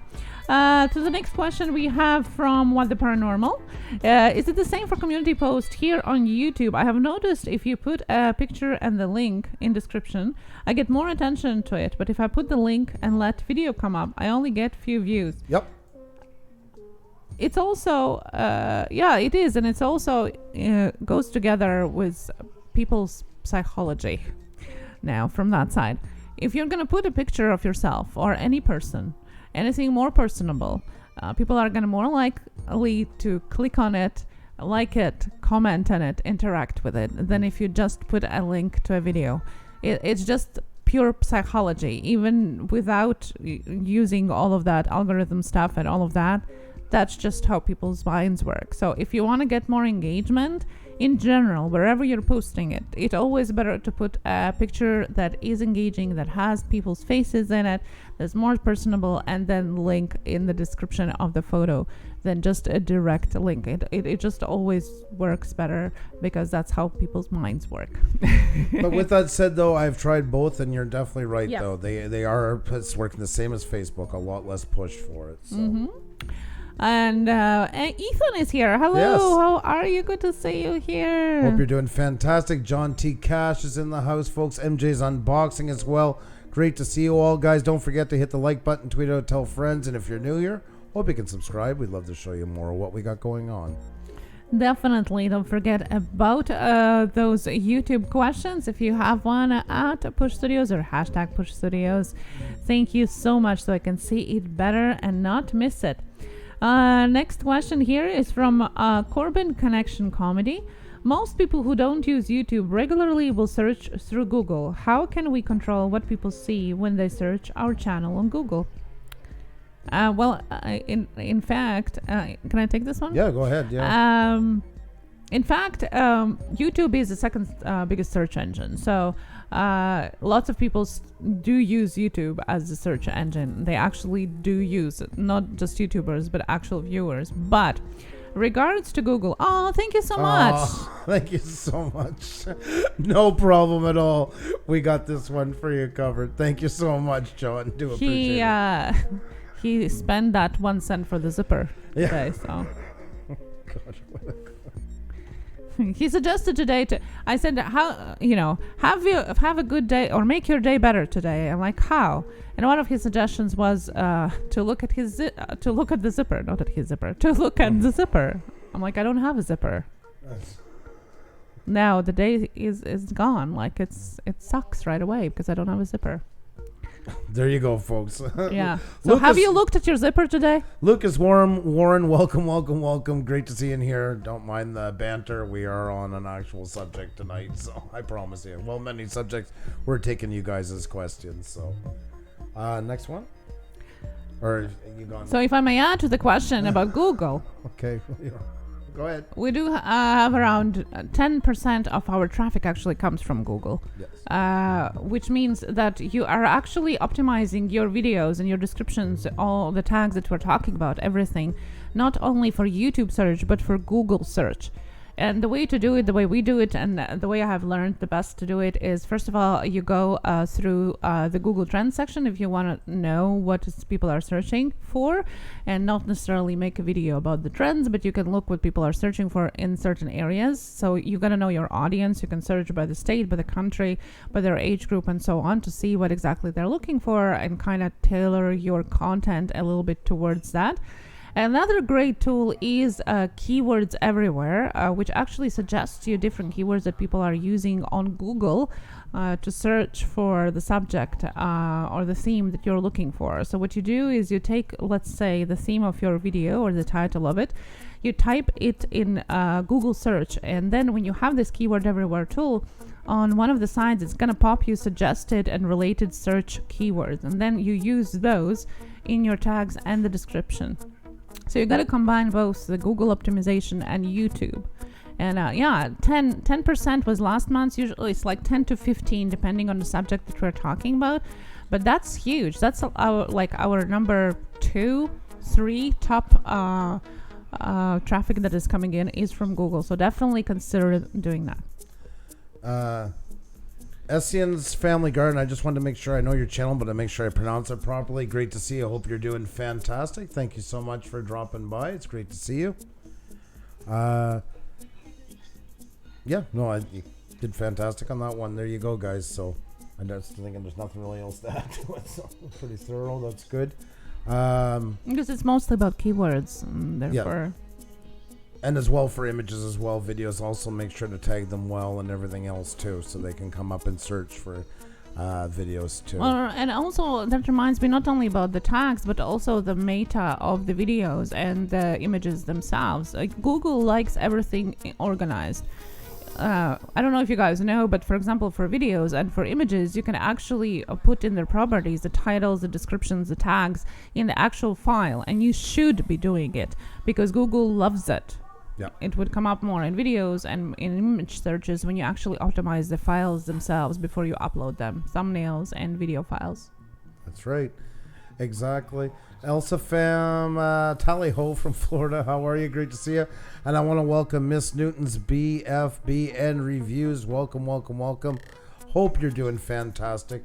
I just see the notification you joined our channel. Thank you so much. It's great to have you in here. Hope all is well. And we have Grime Friends asking, you going to grow your beard out? Well, that was discussed a while ago. It looks like I might be getting a cut and a shave later on sometime soon on this channel, thanks to Xenia and the salon guy who was a guest of ours last year. So you won't want to miss that because I don't think it's going to work out good for me. I think I'm going to become a play toy for a half hour or so, we'll call it. But we'll see. I hope I have confidence. The next question is from RV Vacation for Life. How do you make the red highlight over a company's name? How do you what? Sorry? How do you make the red highlight over a company's name? Not sure if that's the orange one that I'm sorry, I don't in the quite follow. chat. Maybe you put at Push Studios, for example, or hashtag Push Studios if you're on the phone. It will color in orange for us. So if I would put at RV Vacation for Life, that would color in orange or maybe red for you. That's just the way. I don't know. I'm trying to think about the red. Yeah, I'm sorry, I'm not following. I guess the orange. I must be. Yeah, and I don't know what you mean by company. That's what confuses me here. Yeah.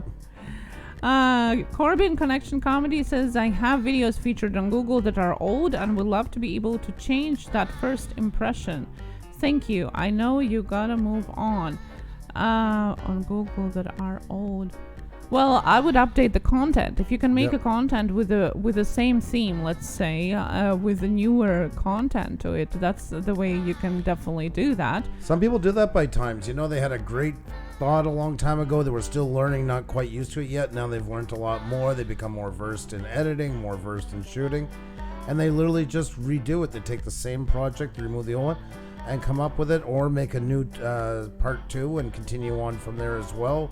And at the end, put a link going back to the original one if you want them to see it as well, so people can compare for themselves. So, as well as you can reverse the optimization. For example, the same as we are suggesting for people to change the thumbnail or the tags and description in order to revive the video, you can try and bury it. So, for example, if the videos are coming up and you don't want them coming up on Google, go back and change the descriptions and tags that doesn't comply anymore to what Google search come up with. Go ahead. Yeah, so just change it to something that people are not searching and it's not going to come up anymore. T-Town Gambler, hope you're doing fantastic this evening. Hope all is well with you. Hike with Mike, how are you? Great to see you. My 3 and Me, hope you're doing great. Road Venture in the house. So many great channels, guys. It's a pleasure to have you all in here. Don't forget to hit the like button. Tweet it out. Tell friends. The more the merrier, the better the conversation. That's right, guys. And also, if you have any questions for us, just type them in here. Highlight our name so we can see them. Candy Shelley's Corner, please refrain from that. Please, please, please, please, please. Thank you very much. Thank you. Ryan Griffin, how are you tonight? Hope all is well with you. Great to see you in here. Hope you're having a fantastic one. Mickey Sightings as well. Cutie Pie, how are you? Great to see you. Guys, I'm noticing some dips as it's jumping up and down. I'm assuming some are getting buffered. If you buffer, don't suffer. Hit F5 on your keyboard. Command R if you're on Mac. And if you're on your phone, just pull it down and let it refresh. We are here and we ain't going nowhere. Tina's Kitchen Island, how are you? Great to see you. Here we go. Mel is in the house. Fantastic to see you. I'm going to call it a day. I ate too much chocolate and my stomach is telling me to stop. I know that feeling, Jim Apple. I know that feeling. It's hard to listen to the stomach at that point, isn't it, on that one? You have a fantastic night, my friend, and a ton of love to you. Alrighty, guys. I think we'll get back to Perry Tyler. How are you? Great to see you. Great to see you. Bearded Picker in the house, just stopping to say hello. I have a line. Oh, great to see you. Great to see you. I got to remove that just because I got to keep it fair for everybody. We just always tell people not to mention. I know you did it on the up, and I love you. But I know if I don't, somebody's going to come down on me like a hell hammer and say I'm favoring channels. So I just had to remove that. But it is great to see you and hope you're doing fantastic. With that said, guys, don't forget to hit the like button, tweet it out, tell friends, all that good stuff. There's such great channels in here.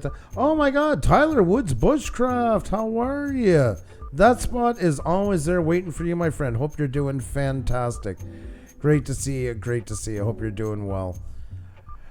We're a bigger channel. Why that was, though, a lot of channels, and when we first started, they were doing that, and they would hammer the hell out of us. They come in and say, oh, I just came in to say hi because I'm going live in 5 minutes, and pull the audience. And I still see it happening to some smaller channels today. And that's the main reason why. It's kind of like in the restaurant, you go in and you say hi and just want to let you know the restaurant's open across the street. That's why. I know you're for good reason, but yeah, some of them really do it to us to try to screw with us big time. Marriage of Marijuana with Mista and Cakes, how are you? Great to see you. Hope you're doing fantastic. Not a tech question, but how do you cure a sweet tooth? I have Halloween candy in the house and I'm trying to save it for trick-or-treaters. Eat it. Don't even worry about it. Get that in your mouth. There's always more to buy. How's that for an answer? That's the answer I would give.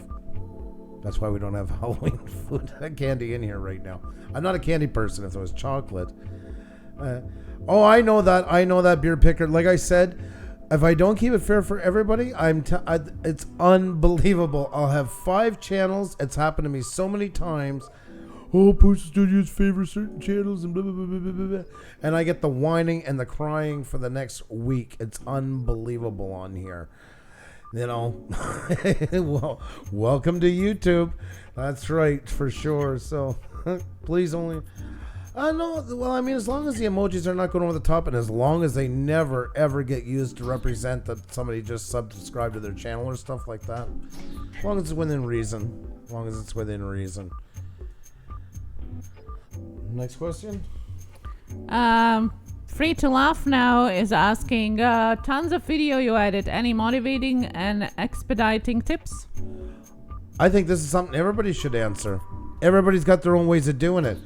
Guys, tell people what you do when you get worn down, when you feel you get the creative block. We all have our own ways of doing it. There's some works better for other people. Some is listening to music. Some is getting out for a run, spending time with the kids, watching some television, watching some other YouTube videos. What do you guys do? Let everybody know. For me, I get pretty frustrated sometimes. I think sometimes I should have walked away a little bit earlier than I let myself. That said, I need to zone out and probably more just watch something that's on. So that's probably the biggest help. So just watch something that's not connected to anything. Just kind of zone out for a little bit.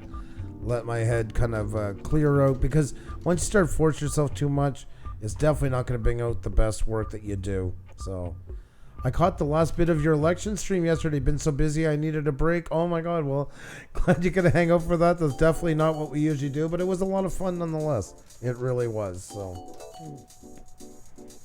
and what do you do, hon, when you feel burnt out? Laura, how are you? Good to see you. I think the tip that I actually heard in one of the creative lives when I was trying to learn more about photography, but I think it applies to video as well. When you have a lot of footage and, like you're calling it out, you're figuring out what to save, what not to save. instead of getting rid of the things, like, okay, I don't want this one, I don't want this one. Pick the ones that you do want. Yeah. It actually speeds up the process, at least for me, tremendously, because it's always harder just psychologically to get rid of things. So then you end up saving things anyways, like, oh, this is fine and this is okay. Oh, maybe this is. So instead of that, just pick the ones that you like the best and get rid of the rest. And it actually speeds up the culling process. It speeds up the editing because you have less junk around the place to choose from. And overall, that tip has helped me so much. So try it out. Maybe it helps you too. Clutter is the same on a computer as it is in a drawer or in a garage or anywhere like that. It becomes overwhelming and hard to clear your thoughts. So, Metal Vibes back. Hello, yes. How are you? Welcome back. Great to see all you guys in here. Fantastic conversation. Lots of great channels. It's great hanging out with you all in here. Don't forget, guys, to hit the like button, tweet it out, tell friends, and yes, if you're new here, subscribe. We'd love to show you more. We have BioLife with a question. Should I use my channel name in every blue hashtag on every video on my channel, or is that bad? If you're going to stick with one like that and it's to represent your channel, go for it. Get into it for the long haul. It will help you after a while. Will it make or break a channel? But I think it's kind of cool. Think of either BioLife, or if you have a catchy phrase, something like we do with Blue Wrench Group, something that works for you and that sort as well. But yeah, don't dominate them with a bunch. Keep it to one and keep it consistent then on all your stuff that you do. It can help for sure. Draw more viewers to what you do. I think as you grow, and you don't. Yeah. It's good to start something now, so then as you grow, it evolves, because it doesn't evolve right away. Like our hashtag Lunar, like Andrew said, it was literally just a couple of people doing it. But now if you just click on that hashtag Lunar Group, you're gonna see hundreds of pictures out there. But it took time. Yep. And although we didn't really made it with intention, it has become that by accident. It has helped us a lot in getting to know you guys as a community. So that's definitely something to think about, is having that personalized hashtag that people can find you by. The more long term you think on YouTube, the better chances of prospering onto it. Wherever they lead, nobody will ever know, but at least you're more set up for it. And those are one of those decisions that's more of a long term investment in your channel, but nonetheless a great one to do. Mike the Investor, things are great, and hope it is with you as well. Pandy's Hair, Candy, and more. Good evening to you. Hope you're doing fantastic. Great to see you. And BioLife says thank you for the answer. You're very, very welcome, and a great question. Definitely. Guys, don't forget, if you do have a question, put hashtag Puša Studios if you are on your mobile phone, or at Puša Studios, so it colors in orange for us, and it's much easier for me to catch it in the chat, copy it over, and ask it during the show. Anything and everything, not only about YouTube, but also photo editing, video editing. We're here, professional photographer and videographer at your service here, as well as graphic design, social media, whatever you wish for. No question is too silly or too complicated. We all try to answer it together. Thank you so much. Also reminding you about clicking that like button and sharing it out if you haven't yet on one of your, on average, 8 social media accounts that we all have. And share it out. We do appreciate that. Subscribe to us if you're new, and ring the bell if you think that you already subscribed. Thank you so much. And guys, there is a little bit of extra news we forgot to touch on a while ago. First one is playlists. Playlists have become easier to edit now. Oh, View to a Grill. Great to see you. Great to see you. Thank you. Great to have you back in. Fantastic channel. Fantastic channel name. View to a Grill. I mean, what else can you say about it? It's fantastic. West Haven, always and forever. Hope you're doing fantastic. Great to see you, Elena. We're just on with the new changes to editing playlists, which is really cool. So now you can go to a playlist, click on the title of it, and there you go. It's so much easier to edit now. You got your title and those descriptions that I'm always going on and on and on and on about are now so much easier to edit. Literally, it's the click of a pencil. Once you're there, just click. There's your title. You can save, cancel. Same for description, all right there. Save, cancel. And if you want to go further into your edit, just click edit right here. Yeah, it's so much easier Yep. now. This is phenomenal. This makes things so much easier because that was always such a pain. Such a pain. Salvatore Vinciguerra, how are you? Great to see you. Hello, how are you doing? You got your channel back, which is amazing. Thank you so much for letting me know that previously. Thank you. I'm so glad to hear that, and I hope everything is well now. That's a nice outcome to it. I'm glad to hear that. That reminds me to talk a little bit about that afterwards as well. So we'll definitely we'll talk about that just a little bit. So there you go, guys. Once again, if you're editing your playlist now, it is so much easier. You literally just go to the playlist, whether it's on your playlist folder or if you have them on your homepage, whichever one it is, just click on the title. Pardon me. And you'll go right there, and there's your pencil. So you can do your title and description right off the bat. And if you don't got a more into a dive, just click edit, and you're all set to go. So that is a fantastic update from YouTube, and long overdue. So. Oh yes, definitely. So much easier. That's why I used to hate doing doing examples of them on here, because it was such a pain to get to. It was tiring. Vadas, how are you? Great to see you, Vadas E-Man. Hope all is well with you. And what other ones do we have here? Oh, community strikes. Community strikes. All right, guys, we got some updates on. Oh, geez, I lost everything here. Oh no! Well, we do have some updates here on the strikes as well. No, don't worry, nothing has changed on the way they are striking people with community or copyright strikes. What has changed is how it influences your channel and what exactly you can and cannot use if you get community strike. So, if you didn't know, first of all, with a community strike, you get your warning, and that usually doesn't penalize you whatsoever, but you only can get one warning in the life of your channel. So once you get it, that's your one free out of jail card, whatever you want to call it. Now, when you get the second warning, or that would be the first strike, you lose the ability to create content for a week now. Yeah.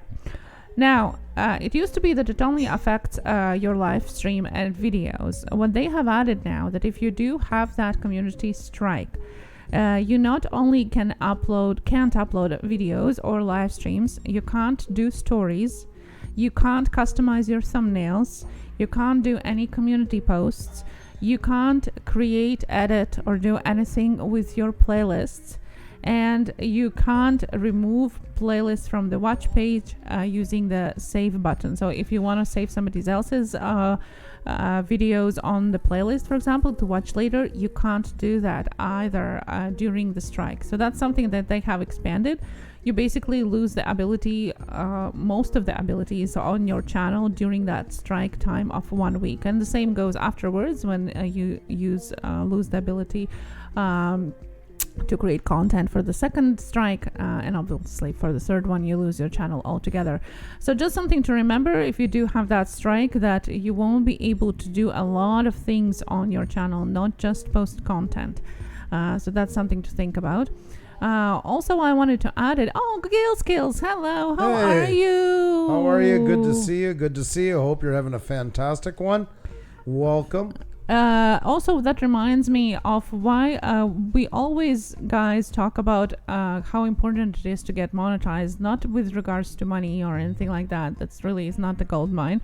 But when you do get into YouTube partner program, if your channel gets suspended or deleted, let's say, you do have an access for 7 days to the channel in order to check exactly what went wrong, what happened, and in order to contact YouTube. That's something that has been added just recently, but is a huge help, because there have been more and more cases of YouTube channels being suspended by accident, or for example, people have gotten 3 community strikes in one day. Like we had one of our guests that got 3 community strikes in one day. He was sleeping during that time because he's in Australia, woke up and the channel is gone. Well, he had a long road getting that channel back in the day. Now, if it would have happened to him now, he would actually still have an access to his account 7 days from that event, which would make it so much easier to contact YouTube through your communication tools that are available on your YouTube channel and so on. But that is only available for those that are in YouTube Partner Program. So when we talk about, guys, it is important to get monetized. We're not talking about money. We're talking about the safety nets that you are getting together with it. You not only get the safety net of 7 days of access just in case, you also get access to your personal YouTube rep, which is hugely helpful. It has been helpful with us. As you know, we have been flagged numerous times by trolls, and that tremendously helped us, which wouldn't be as easy if we wouldn't be monetized. So if you're considering not getting monetized, really rethink that. You can always reduce the amount of advertising that is displayed on your videos, even when you're monetized, to minimum. It's just the mere fact of being in that YouTube partnership is very important. And also on top of it too is the push. I know they say they don't and they're experimenting more, but I am sorry. We have tried it on things where we've shut off monetization. Believe me, we've had, like last night again, we had limited monetization done to us, and the push is not as great. I can guarantee you that. It's not about getting rich and oh my god, we're going to lose that 30 cents. It's about the point of it being that they just do not push your channels much, and it makes sense. Because they say they don't, but I mean, they're there to make money. And if your channel's put on limited monetization, and they claim they're starting to do stuff about that, but we'll see down the road. But in the meantime, of course, they're going to push channels that are going to bring in more revenue for them. So, Daffodils in Vegas, it's great to see you. Hope you're doing fantastic. Wyman Photography in the house. Lots of great channels in here, guys. It's a pleasure to have you all. If we missed anybody, just say hi, highlight our name. It's great to see you. Hit that like button, tweet it out, tell friends. It really does help out immensely. Don't forget about the questions to us with hashtag Puša Studios or at Puša Studios if you want us to see it better, so we can answer them. BioLife asked, how many tags in videos is too much? How many tags in videos? I only see the point for one of your own. I really don't. I don't see I do not see the point in giving everybody. Please avoid like the Let's Grow and stuff like that, guys. Please. There's a maximum of 15 tags, hashtags in your, hashtags in your videos. Is that what you're asking? Because your previous questions weren't about hashtags. So first of all, if you want to make your own hashtag, make only one your own hashtag. Yes. just in case. I'm just saying. Yeah. And as Andrew said before, it's maximum of 15. If you do more than 15 hashtags, which is already super excessive, it's not going to take into account any of them. No.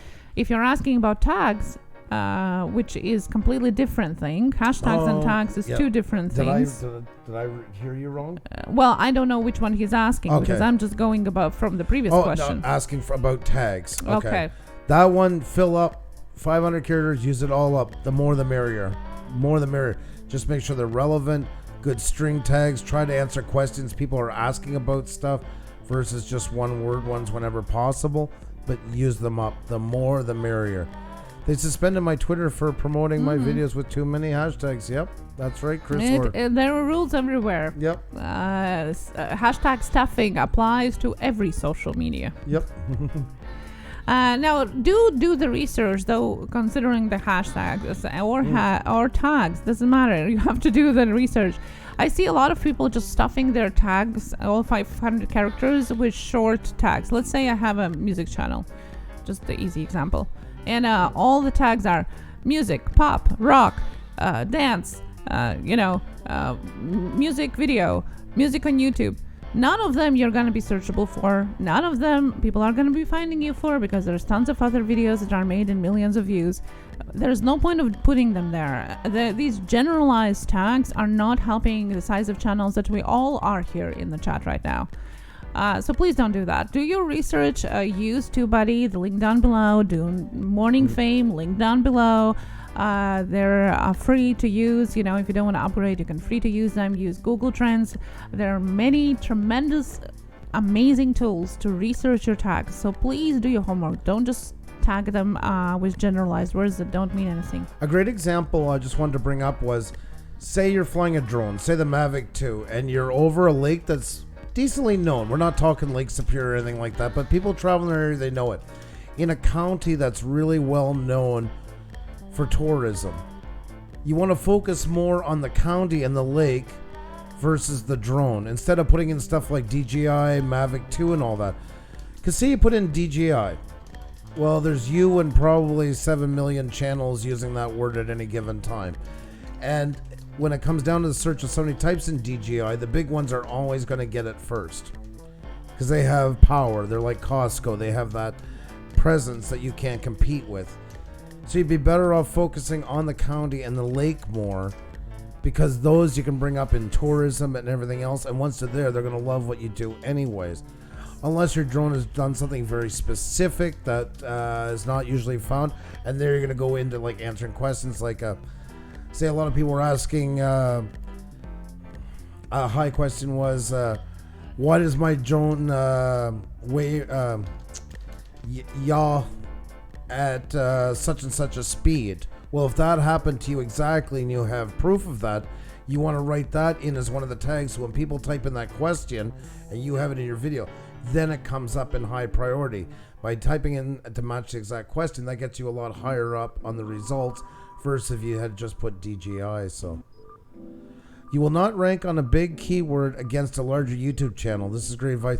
That's exactly it, Bearded Picker. Thank you so very much. It's true, guys. It really is true.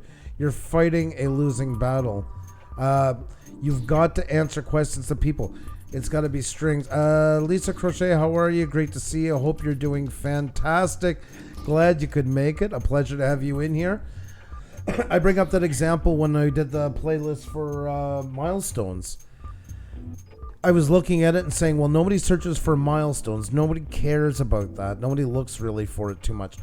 But people are really interested in channel growth. So instead, I wrote the description of the playlist as, I went and looked up, and the number one question was, now I'm just paraphrasing right now, what's the number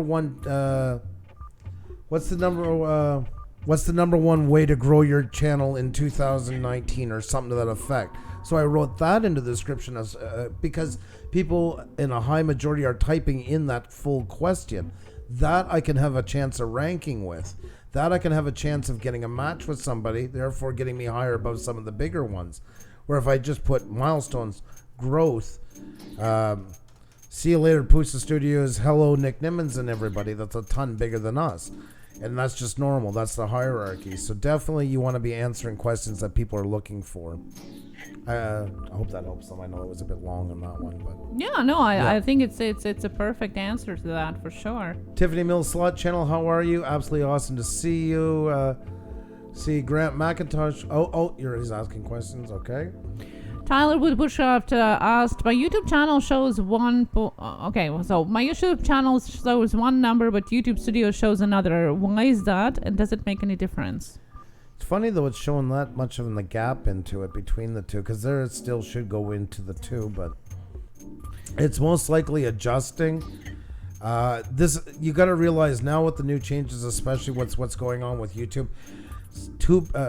Social Blade is not going to be an exact science.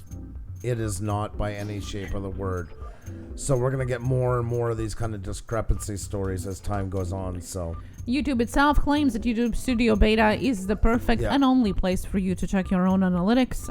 That's where you should be going. That's what you should be going by. Anywhere else, it's not analytics. It's just approximate estimation. Before they stopped rounding off on the classic version, you remember there was always discrepancies between them. People were coming here constantly saying, you know what, saying this on my classic versus the beta. That's the whole reason why they rounded it off on the classic as well, to get people to stop using that number. It is Studio Beta. What Studio Beta says, that's what it goes as. So, and we do have Grant McIntosh with the question: why do some tags rank on one video on TubeBuddy but not on another alike video? Go ahead. That's you're the tag lady. Well, because TubeBuddy, it takes into account your previous content. So that's would be something that when you research the tags, it takes into account your previous content in order for to show if it's going to rank for you or not, if that's what you're looking for.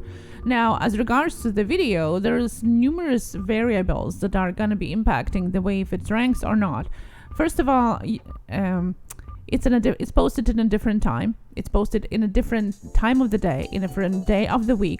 Since your previous video where it ranked and the next video where maybe it's not ranking, there has been different other content by other YouTubers created with the same tag or with the same theme. You also might have a different title. The length of video might be different. The description might be different. There are so many variables. There's not necessarily that you are going to have the tag ranking for the two same type of videos, because there are so many different variables, and most of which is that are more likely other YouTubers have created other content in between of you posting those two videos. Even if you post them in a minute, one, and then minute later another, which you shouldn't do. But if you do that, even then, it's still not... It's posted a minute later, right? Like, how many videos are uploaded there every hour? So that's the main variable. But as I said, the description, the title, the length of the video, the time of the day of the week, the season, so many things that actually will affect it. So that's, that you shouldn't be surprised if it ranks for one, it doesn't the other one. So also the combination of tags. If there is a slight difference in the tags that you're using, that also is going to influence not only how it ranks, but also how it searches. It is very YouTube algorithm, which I like to call the dragon with multiple heads, because I do believe that there are multiple algorithms going on at the same time. It's a very finicky thing. It's a very finicky thing. I don't think even YouTube understands it fully. So there you go. That's the answer. But guys, if you haven't used TubeBuddy or Morning Fame or any of the tools that are there, please do. It's such a tremendous help. It makes your life so much easier. It saves you time, and it helps you grow your YouTube channel, because that's what you want to do if you have it on public. And I just got to stress this, guys. So we get this asked from time to time. Please understand, we're not knocking Social Blade, but it is not a growing tool. It's vague, lightly padded information with a ton of speculation as well.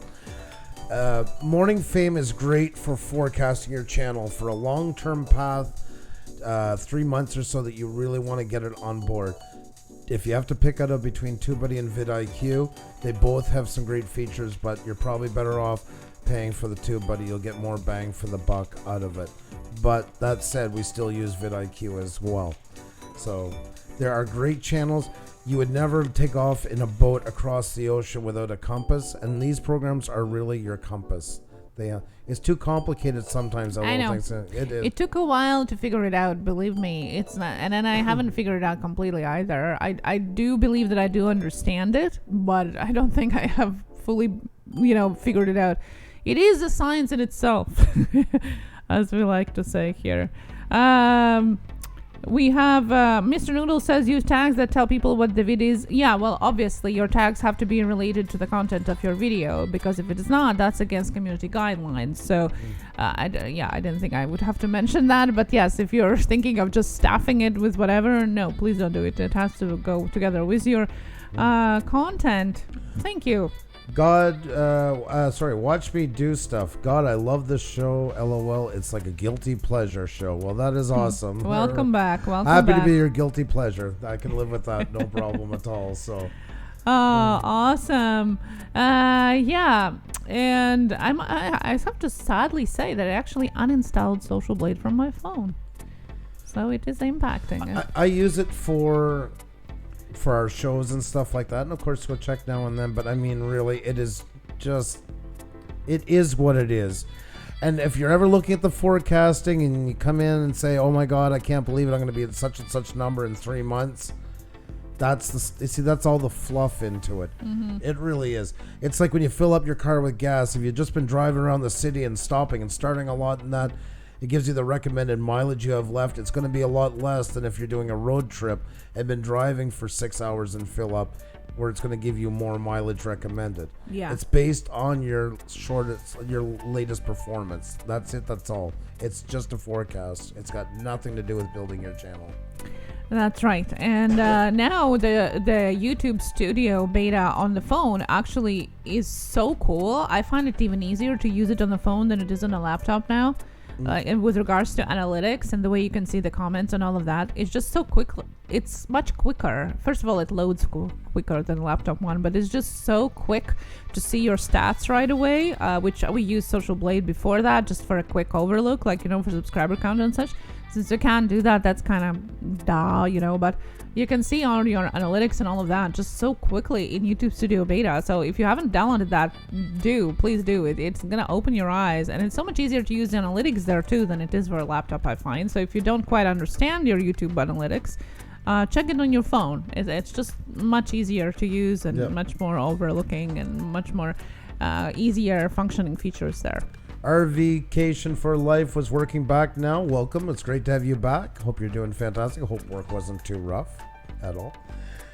I wanted to mention something with Salvatore Vinsguerra coming in. And that reminded me, so thank you so much for coming in. I wanted to talk about that a little bit. We did do a video a couple of weeks ago. Well, actually, we have done a couple of videos as it was going, but the latest one just was a couple of weeks about YouTube security breach and how to protect your channel. Well, Salvatore, and I asked his permission to use his example, contacted us just this week with a question about his YouTube channel, where he wanted to update his photos or something like that on Google. So he went onto his Google Photos, did something, and all of a sudden he wanted to go into his YouTube channel, and it was terminated.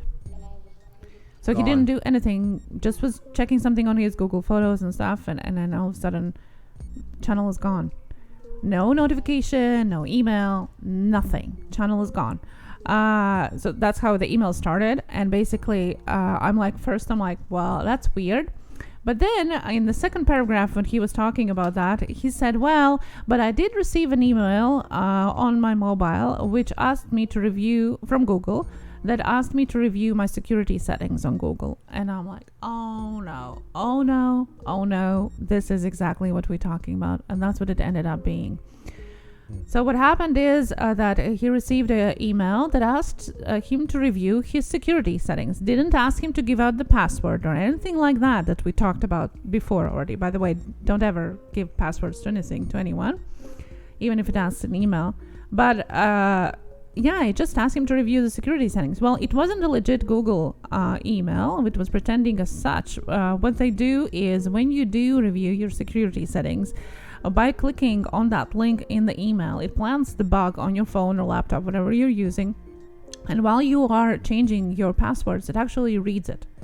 So when you finish changing it, it logs into your channel with legit password, with legit account details. Therefore, it doesn't alert Google, it doesn't flag YouTube because it's using the right password, right? It doesn't alert you. It logs in and it takes away your account. And that's what happened to Salvatore. Thankfully, he knew right away to contact YouTube with the appeal process and asking what's going on. And that's exactly what I would suggest to do to anybody if that happens. In the link in the chat that I'm giving, we did talk extensively about it. There's also links to resources that you can go through in order to check out if there's anything going on your channel, as well as what to do if that happens. What I wanted to say, guys, Salvatore did get his channel back quite swiftly, although there's still no content there. YouTube promises to give it back in a day or two, which that's what usually happens. Just alarm for you guys, and always to double check what you're doing and what emails you're clicking. Never click on anything if prompted by Google, YouTube, or your bank, or whatever it is. It applies to the same thing. It's so easy to lose your channel, so please be careful. Guys, yes, it is, and it's a horrible thing when it does happen, and the fear in his emails, you could feel it coming through. It is not a fun circumstance to be into, so it does happen, guys. It does happen to the best of us, so don't think we're immune from it. It happened to many big YouTubers, so it can happen to anybody, so definitely be diligent about it. Where can you find the info to contact YouTube? All the information is in the links below the video that I'm posting here. There's multiple resources that are posted, so go to the link that I posted in the chat, click on description, and you're going to see all of the resources that you can use, including the contact. Always check to see, like, don't open spam. If you do and you look at it, always just try to hover over. You're going to see, do it in a full email viewer so you can see where the email came from originally. Most times it's going to be some weird extension, either RU from Russia or BE from Belarus, etc. Romania, all those ones. Oh my God. LJ the Geek, how are you? How are you doing tonight? Hope all is well with you. Great to see you. Great channels came in here. Motivation Therapy came in as well. It's awesome to see you. Hope you're having a fantastic night. So many great channels, guys. It is the top of the hour. If you can hit that like button, tweet it out, tell friends. It really, really does help out a lot. Not just our live stream, but any live stream you attend. We're taking questions tonight, guys. If you have a question for us about YouTube, just post it in the chat and make sure to highlight our name so we don't miss it. It's great to have you all in here, whether you just started or you've been doing YouTube for a while. The floor is open to all. All good here. Oh, that's awesome to hear, LJ. That is awesome to hear. Lots of great channels in here. Lots of great questions already, which has been awesome. And we got some more to come, Xenia. Well, I just wanted to remind that about hashtag Blue Range Group, and if you wanted to put it on Twitter with the hashtag Blue Range Group, please do your selfie out there and let us know. I'm sorry, I'm just gonna go get coffee here. My son. You didn't get it for you again? No, as always, he always forgets me. I don't know. Well, he forgot me too. That's why I went and got him to go get coffee. Okay, that was nice. Alrighty, guys, great to see you all in here. Once again, it is the top of the hour. If you can hit the like button, tweet out, tell friends. We're doing fantastic. DCZ, Mr. Noodles, can the bug be debugged? Is this a brain teaser? Coffee, yeah. Teenage boys, they tend to forget a lot of things. That's a very common thing through it all. Thanks for bringing up my story. Well, thank you so much, Salvatore, for letting us share it. That is very admirable of you. I know not everybody wants to do it, but I think that is very cool of you. It definitely helps other people along the road. Gill Skills, they are great. Oh, you're talking to Road Venture. My apologies. Our vacation for life coffee I needed. It is the lifeblood. It really is the lifeblood. It was not for me before until Xenia got me hooked on the sauce about 2-3 years ago.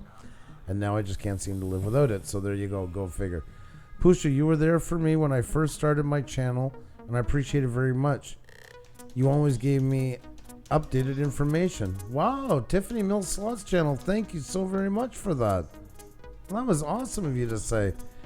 Really do appreciate it. Guys, is there anybody else that has questions for us as well? Let us know. Just type them in the chat. Just highlight our name, and we'll gladly take a look at them. So, also selfies. I forgot to mention selfies as well. If you haven't done a selfie yet and you want to get your selfie up there, and we'll put you on a community post later on, don't forget to do it. There you go. There's the link to our Twitter. Just make sure you use the hashtag Blue Wrench Group so us and everybody can find you. I asked one about 3 minutes ago. Mike the Investor said, sorry if we missed it. I do apologize. If we don't see it, can you please just type it in again? Once again, apologies. I'm going up through. I don't see it. I'm sorry, I don't see it. Did you highlight our name with it? It's just because sometimes when the chat's going by, we can miss it. Lovely love, how are you? Fantastic to see you. Great to see you. Can I do a selfie with me and my trash can? Sure, knock yourself out. My question is, what's your thought on using a bigger similar YouTube channel's name as a tag? I've heard this work, not for sure. Be very careful, because all the copyright strikes that you hear about, community strikes and all that, all do fall under those as well when it comes to tags. I do not recommend it. I really don't recommend it. That's a great way to get your channel in a ton of problems. So that would be the number one thing I would avoid it at all cost. Has given us so much useful advice. I've seen real growth on my channel because of it. Well, thank you so much, Gills, for saying that. Really do appreciate it.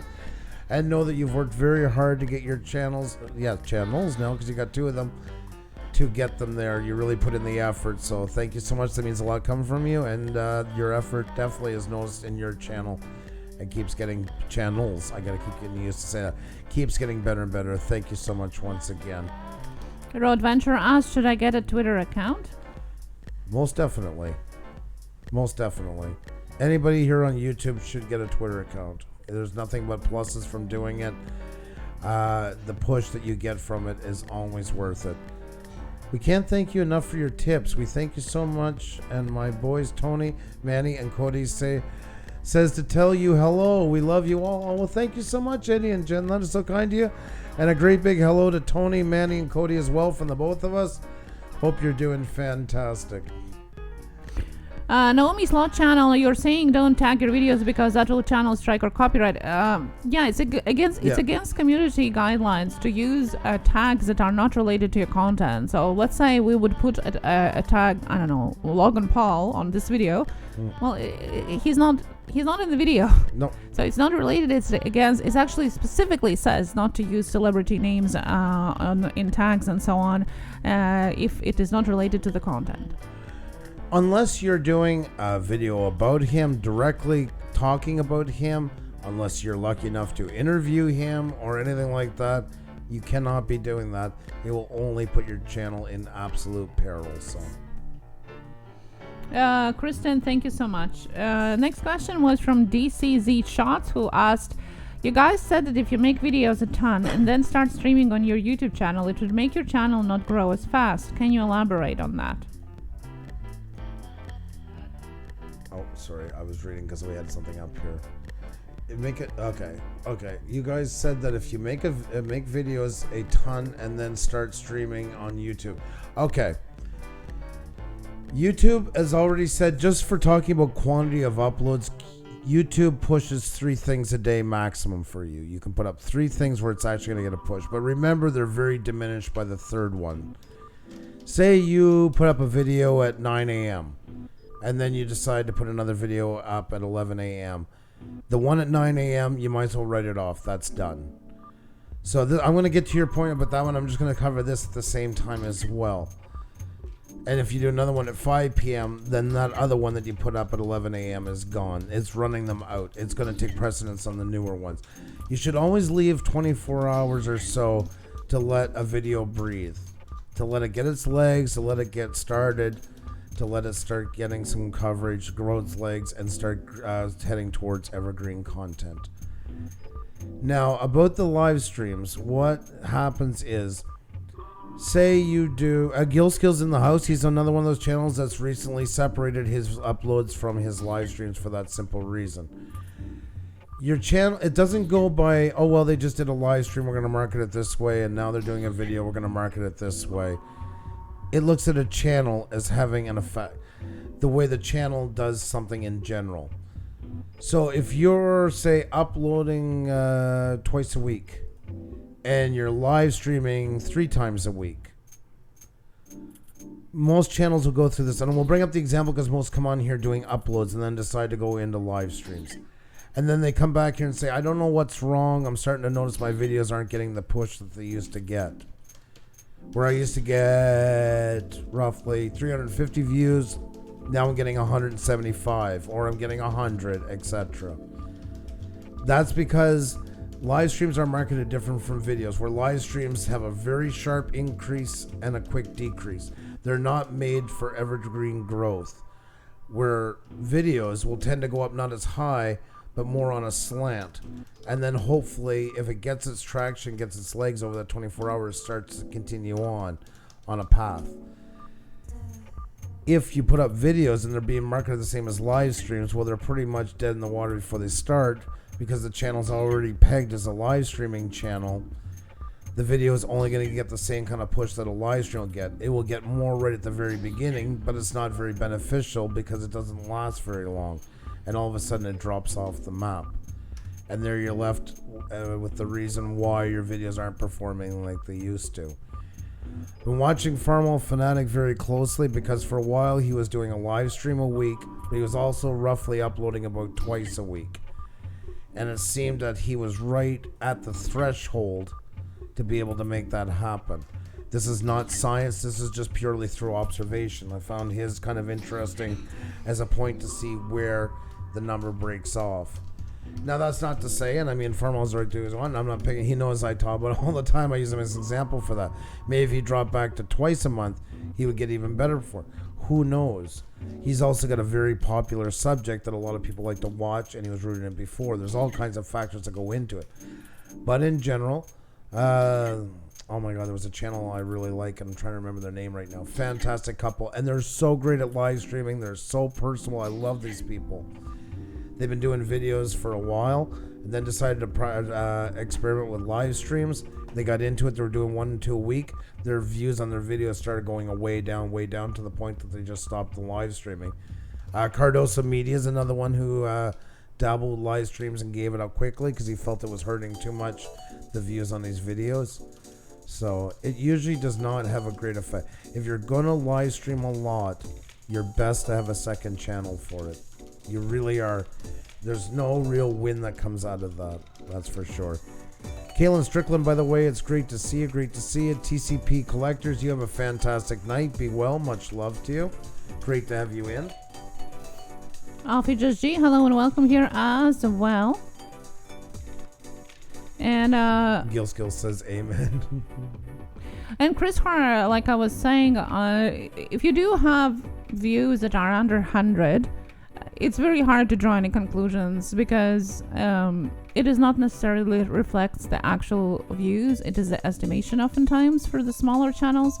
So you can't really say that video performed better when you posted it during the live stream because of the difference in views is so tiny. And I'm not trying to say anything bad about the channel. I'm just saying in the realm of the cosmos of YouTube views in general, it just doesn't reflect the actual reality. So therefore, I can't really draw conclusions for that. And Chris 10 TFF here as well. Gil Skill said that he can live stream 3 times a day on one channel. Doesn't affect the other one. I wouldn't suggest live streaming 3 times a day, though. No. Just saying. I couldn't imagine anybody being that interesting to pull that off that much. Maybe one day if there was a gigantic event going on, you might do it, but it would not benefit your channel very much at all. I've seen channels do that 3 times a day, and it's always been the complete opposite effect. We can give you an example after of a particular channel that started to do that. Yeah. And it works the same as with content. If you pile up content on top of the other, don't let it breathe. It's gonna end up in the same way. It's no different in that way. It's the same content. Sorry about that, Coach CJ. How you doing? Great to see you. Great to see you. I thought you were done. Sorry. Sorry, I interrupt you all the time, so I'm thinking that's just fair. It's all good. See, just did. So I do apologize.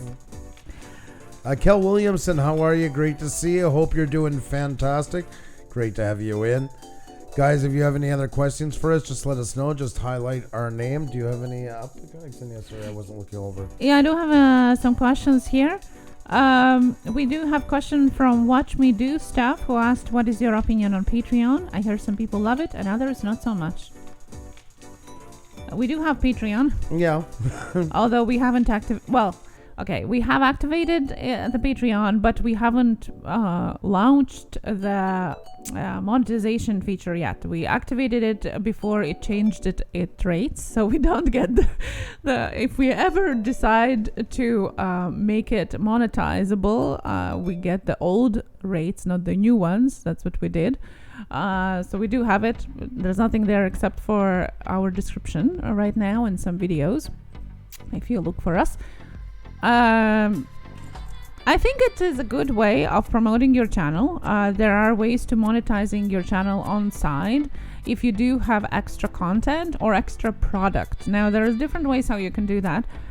Some people offer extra videos or extra access to earlier to their videos, but also some people are just offering products instead. Like, for example, if maybe you do graphic design, you do it on the side using Patreon or whatever it is, you can do it through Patreon as well. So I think it's a good thing. I think YouTube shouldn't be the only revenue of income. You definitely should be using different streams of income, and Patreon could be one of them.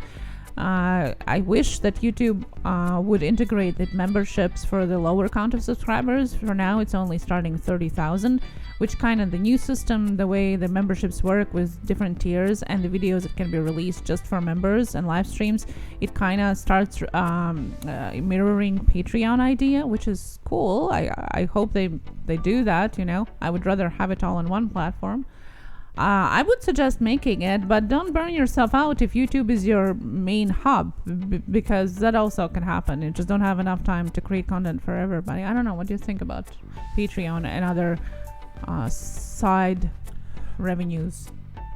Patreon, you can do some amazing things, but I want to make something, and I probably get some hate for it, but I'm going to be really honest about it, my feelings. Make sure it pertains to something with your channel and not just for the sake of saying, send me money. Patreon is a great building tool in that way. And I'm going to bring up somebody, Linus Tech Tips, a channel I brought up here many times before, who had one of the greatest campaigns, in my opinion, I ever seen on there. Long story short, they were building up their channel. He had 6 people working for him in a house. They got caught. It's illegal to have a full running business within your home. That they weren't living in the home, they were renting it for this business, and they were being evicted. So they wanted to get into a warehouse space. So what did they do? They set up a Patreon account with all different levels and different things they do when they reach certain levels, some giveaways, a couple of videos that were made just for their Patreon followers as well. And they raised enough money, if I'm not mistaken, it was $60,000. Enough to get them into this warehouse and get them all set up and everything. And that's the kind of things. You don't have to be on such a big scale about it. But I really do. I've seen some with Patreon, and it's basically just another way to send some cash over.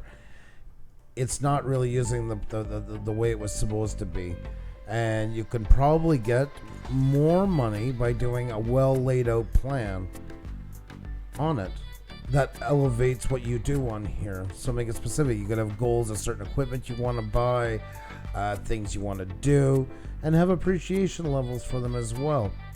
Really make it something. Don't just, what I'm saying is, I don't know how many times we review a channel and we see a PayPal link or Patreon link, whatever the case, just kind of thrown out there. That's the only thing in the description. Don't do that. It's more of a turnoff than a help. Try to grow what you're doing here and set it up to make it work for you better. And it is an awesome tool for doing that. So I hope that explains it. I didn't want to sound like it was not anybody. Linus Tech Tips is a fantastic example of how that actually not only saved their channel, but turned them into a place now that has 30 and some employees and tons of other things. Because there was value brought to it, and they also had value to give. So think it out. Take your time with it. Come up with a really neat campaign. And I think that's what we have been struggling in a way, because it is you can do like a monthly thing where people are kind of committing to support you, and also you can do per project, but there's still like a tier system. And I have we have a plan actually done, like in a Word document, an Excel sheet, like it's all there to launch it, but we just haven't done it because we really struggle with realizing what kind of tiers would be the best for type of viewers that we have for you guys. And although we have talked about it a couple of times with different maybe options of workshops and things like that, like tags and stuff, I don't know. It just doesn't seem right time, and maybe it's not. It is always. Because you want to do your best, right? You don't want to do it just so it's there. You guys have hard-earned money, and for us to ever work in something like that, we just want to do it right, so there is return on it. We don't want it to be a handout. We want it to be of some sort of benefit to you in doing so. Definitely, yeah. Thank you so much, Gil. So true. Love the way you explain it. Thank you very much, because it is a tricky subject, and I'm not trying to rattle cages or start anything. I just believe that it should be to the benefit. We're almost like individual pay-per-views here on YouTube in some ways. And it should be there primarily to make what the person views better. Mm-hmm. That's my thoughts onto it. That's just the way I look at it. Yeah, definitely. I agree. Definitely. Brand, I will get your sentence as a question, okay? I'll elaborate on that a bit. The next question here is from go ahead. Food Galore Mexico, who asked Puša Studios, if email says, email says that your video has been blocked in one country because of a copyright song. Does that count as a strike? No. You'll know if you got a full strike. You'll get an email clearly stating you have a strike, the chance to appeal it. You can also go into your community tab on your studio, and it will clearly state that you have one for it. It shouldn't bother on one country. I've never heard of it before. No. Yeah, there are songs and you can actually search for them where you can be used and where cannot. I'm more curious what the country is. It's only one country. I'm more curious than that one. Is it like someplace like Island of Tobago or something like that? That's interesting. Yeah, no, definitely. But it's not. You're definitely going to have a notification as an email on your dashboard everywhere and everything you're going to see when you have a strike. If you ever get a strike, there is no way of denying it. You're going to know because it's not going to let you back in your channel until you accept that you have one of them. It's as clear as day. You cannot miss it. I guarantee you. So you never have to worry about that. Welcome, family. Hello. How are you? We're just answering questions about YouTube if you guys have any. Gil Skills here is saying you can't give your viewer the perception that you see them as an ATM machine because you lose viewers quick if you do. Exactly. Very true. And because they're not. That's exactly it. As anything in any business, and YouTube, for lots of us here, is business, should be approached like that. You have to give value. Yep. There has to be value, no matter if it's entertainment, educational, whatever type of value, but there has to be value in order for people to appreciate that. Otherwise, it is begging, and maybe YouTube is not the best place for it. There are other places of crowdfunding that people can use it for. Guys, always remember, everything you do on here, just take 2 seconds, stand away from it and say, if I was the viewer, would I like this? If I was the viewer, would I watch this?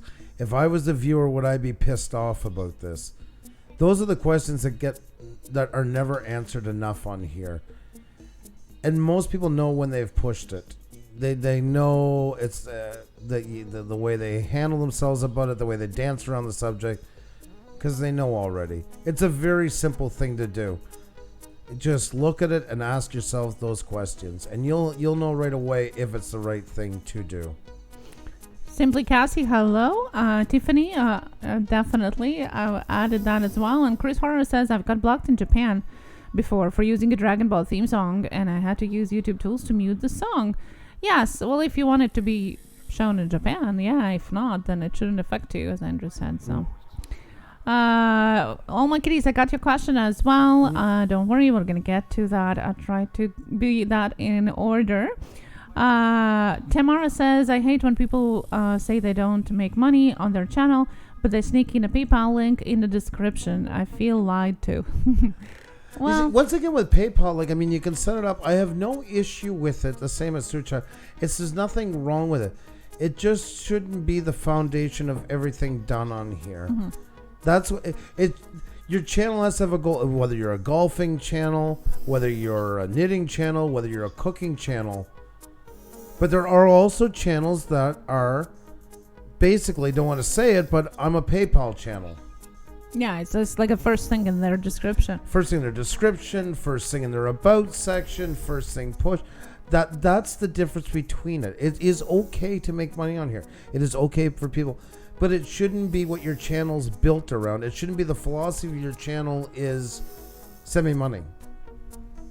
I mean, everybody in here gives super chat, whatever. I'm hoping you always do it because you're entertained, because you like the information, because whatever the reason. That's the way it should be. We're almost like street performers right now. With the hopes eventually, I hope any legitimate channels hoping in the future of building up something worthy enough to maybe get corporate sponsorship, etc., and take it to the next level. It's okay to receive something for doing stuff on here, but it just shouldn't be what your channel is about. that's when you run into problems. That's the issue with it, when that's the sole purpose of that channel is about that. And when it's mentioned 90% of the time, when it's in your face 90% of the time, like Xenia said, it's in your description, it's being pushed in the chat every 2 minutes, it's put in the about section. Your channel is about people sending you money. Dance it up, color it, whatever you want. That's exactly what it comes down to. And it's also about the presentation. For example, we have Juliet Miranda, who has a podcast, okay?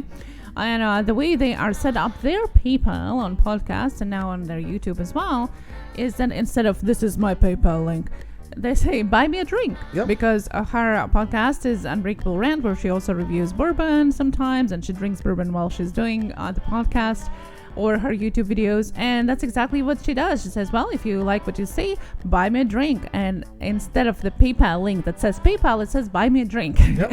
Which is so super cool. Exactly. And people are doing it, and it's honest, and it's not begging. It just says, okay, well, if you like it, you can pay, like Andrew says, like pay-per-view. Now, just having it in description, like Chris here said, he has it but haven't got any donation. Just having a description with PayPal or whatever it is doesn't mean that people are actually getting supported through that. Did you know that we have PayPal? Probably not. Because, first of all, we don't have it in our description. We only have it in our about links, so to say. But we call it a tip. And we don't really advertise it. It's just there because some people rather choose to use PayPal instead of Super Chat because they don't like the 30% that goes to YouTube. So it's just there for those people. But once again, just because it's there doesn't mean that people get supported through it. That's also the other side of it. Oh my God, I just gotta read what Simply Casey wrote. I love y'all's show and it's very informative and I've not seen another like it. 100% appreciate you guys. Oh, thank you so much. There's always something that makes your night. And that made my night right there. Thank you so much for saying that. I'm glad you're getting that out of it. You made my night. I really do appreciate it. Wendell Live, how are you? Hey, chat and Puša Studios. How's everyone? It's a great night. Always great to see you in, my friend. Great channel, great attitude. Great to see you. Artzilla, how are you? Hope all is well with you. Guys, if you haven't hit the like button and tweeted out, please do. YouTube has been acting very, very buggish the other day. Word around is there's major updates going on. Plus, that's probably what's triggering the upcoming secondary purge that's coming along. And we're always just kind of left in the dust as usual. But you know what? We always get through it.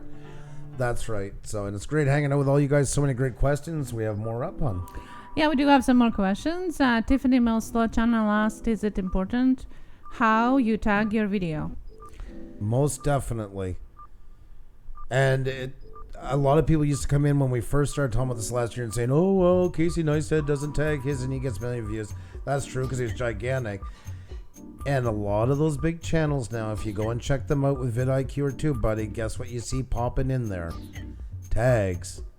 Tags. Tags and tags. They do play.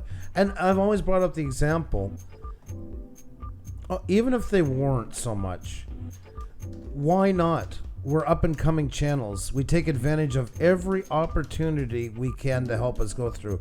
And there's that whole checklist to see when you use vidIQ or TubeBuddy. Make sure you got all of those ones down. Why not? They're not going to hurt. They're only going to help. And I look at it like a driving test. If you forget one or two, like you forget your signal light on a turn, you lose some points, but you still pass. But if you leave enough of them off, could fail your test. And the same on here. I just never heard a valid argument for not doing it. It most certainly doesn't hurt. So why not? Take a full advantage of it. So we need all the push we can. So. And we have Kristen at TFF. Does anyone know why YouTube have a thing called subscribers? That word sometimes deters people, and most things you subscribe to you pay for? I don't understand the question. Does anyone know why YouTube have a thing called subscribers? That word sometimes deters people, and most things you subscribe to you pay for. Oh, okay. Why is it called subscribers? Yeah. Well, that was done a long time ago, and that was the word they chose for it. And Oh, I just want to welcome the Creator Spotlight Show. By the way, I've been working since 6 a.m. this morning. I will have more spare time to hang out next week. Flippin'. You got to work, man. Work comes first. Grind and hustle. You're always welcomed anytime you can, and we completely understand anytime you can't. You're always welcomed either way, my friend. Just take care of yourself first and foremost. That's where they came with, and it's not. That's why we tell people in here. Cardosa Media, just checked out your channel. What great cinematography and love what you do. I checked you. I love what you do, and I just subscribed because YouTube is well aware of the word because that's what they called the button. It's made dirty by people in here abusing it, and I hate. For the record, I despise the term sub. I can't stand it. I love the sandwich. Don't get me wrong. But anytime on YouTube, I absolutely hate seeing I subbed. I can't stand it. Say what it fucking is. There you go. I'm going to say it straight out. For the love of God, YouTube knows what it is. We know what it is. The whole problem is when people are typing it 600 times a minute. That's the problem. Not the word. The stigma behind it was caused once again by people abusing it. YouTube knows what it is. They're quite aware of it. They have it on the button. They know what to do with it.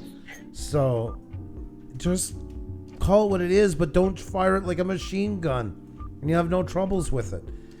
If you sit there and say, well, I apple juiced you 500 times a minute, it's no better than saying I subbed you 500 times a minute, or I subscribed to you 500 times a minute. There's no difference.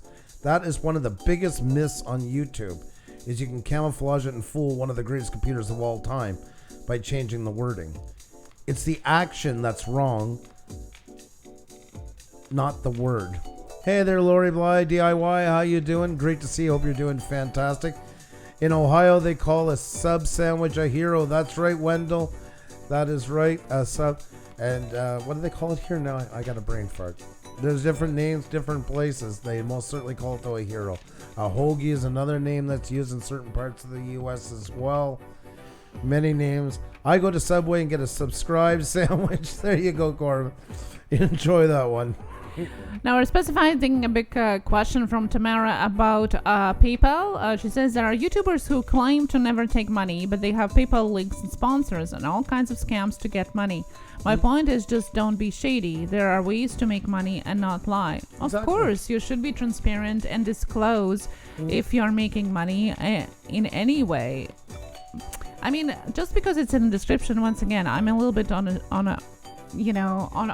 thing there. Like, it's in the description, it's public. Once again, they shouldn't be. It's not like they have to present you with a bill how much they got from PayPal. It's personal information. They want to keep it that way, but to claim that they don't get anything if they do get something, that's, I guess, is lying. So I agree to that. That shouldn't be there. It's the same as in real life. Everything that always we do, and there's some that do it ethically. There's some that do it as a scam.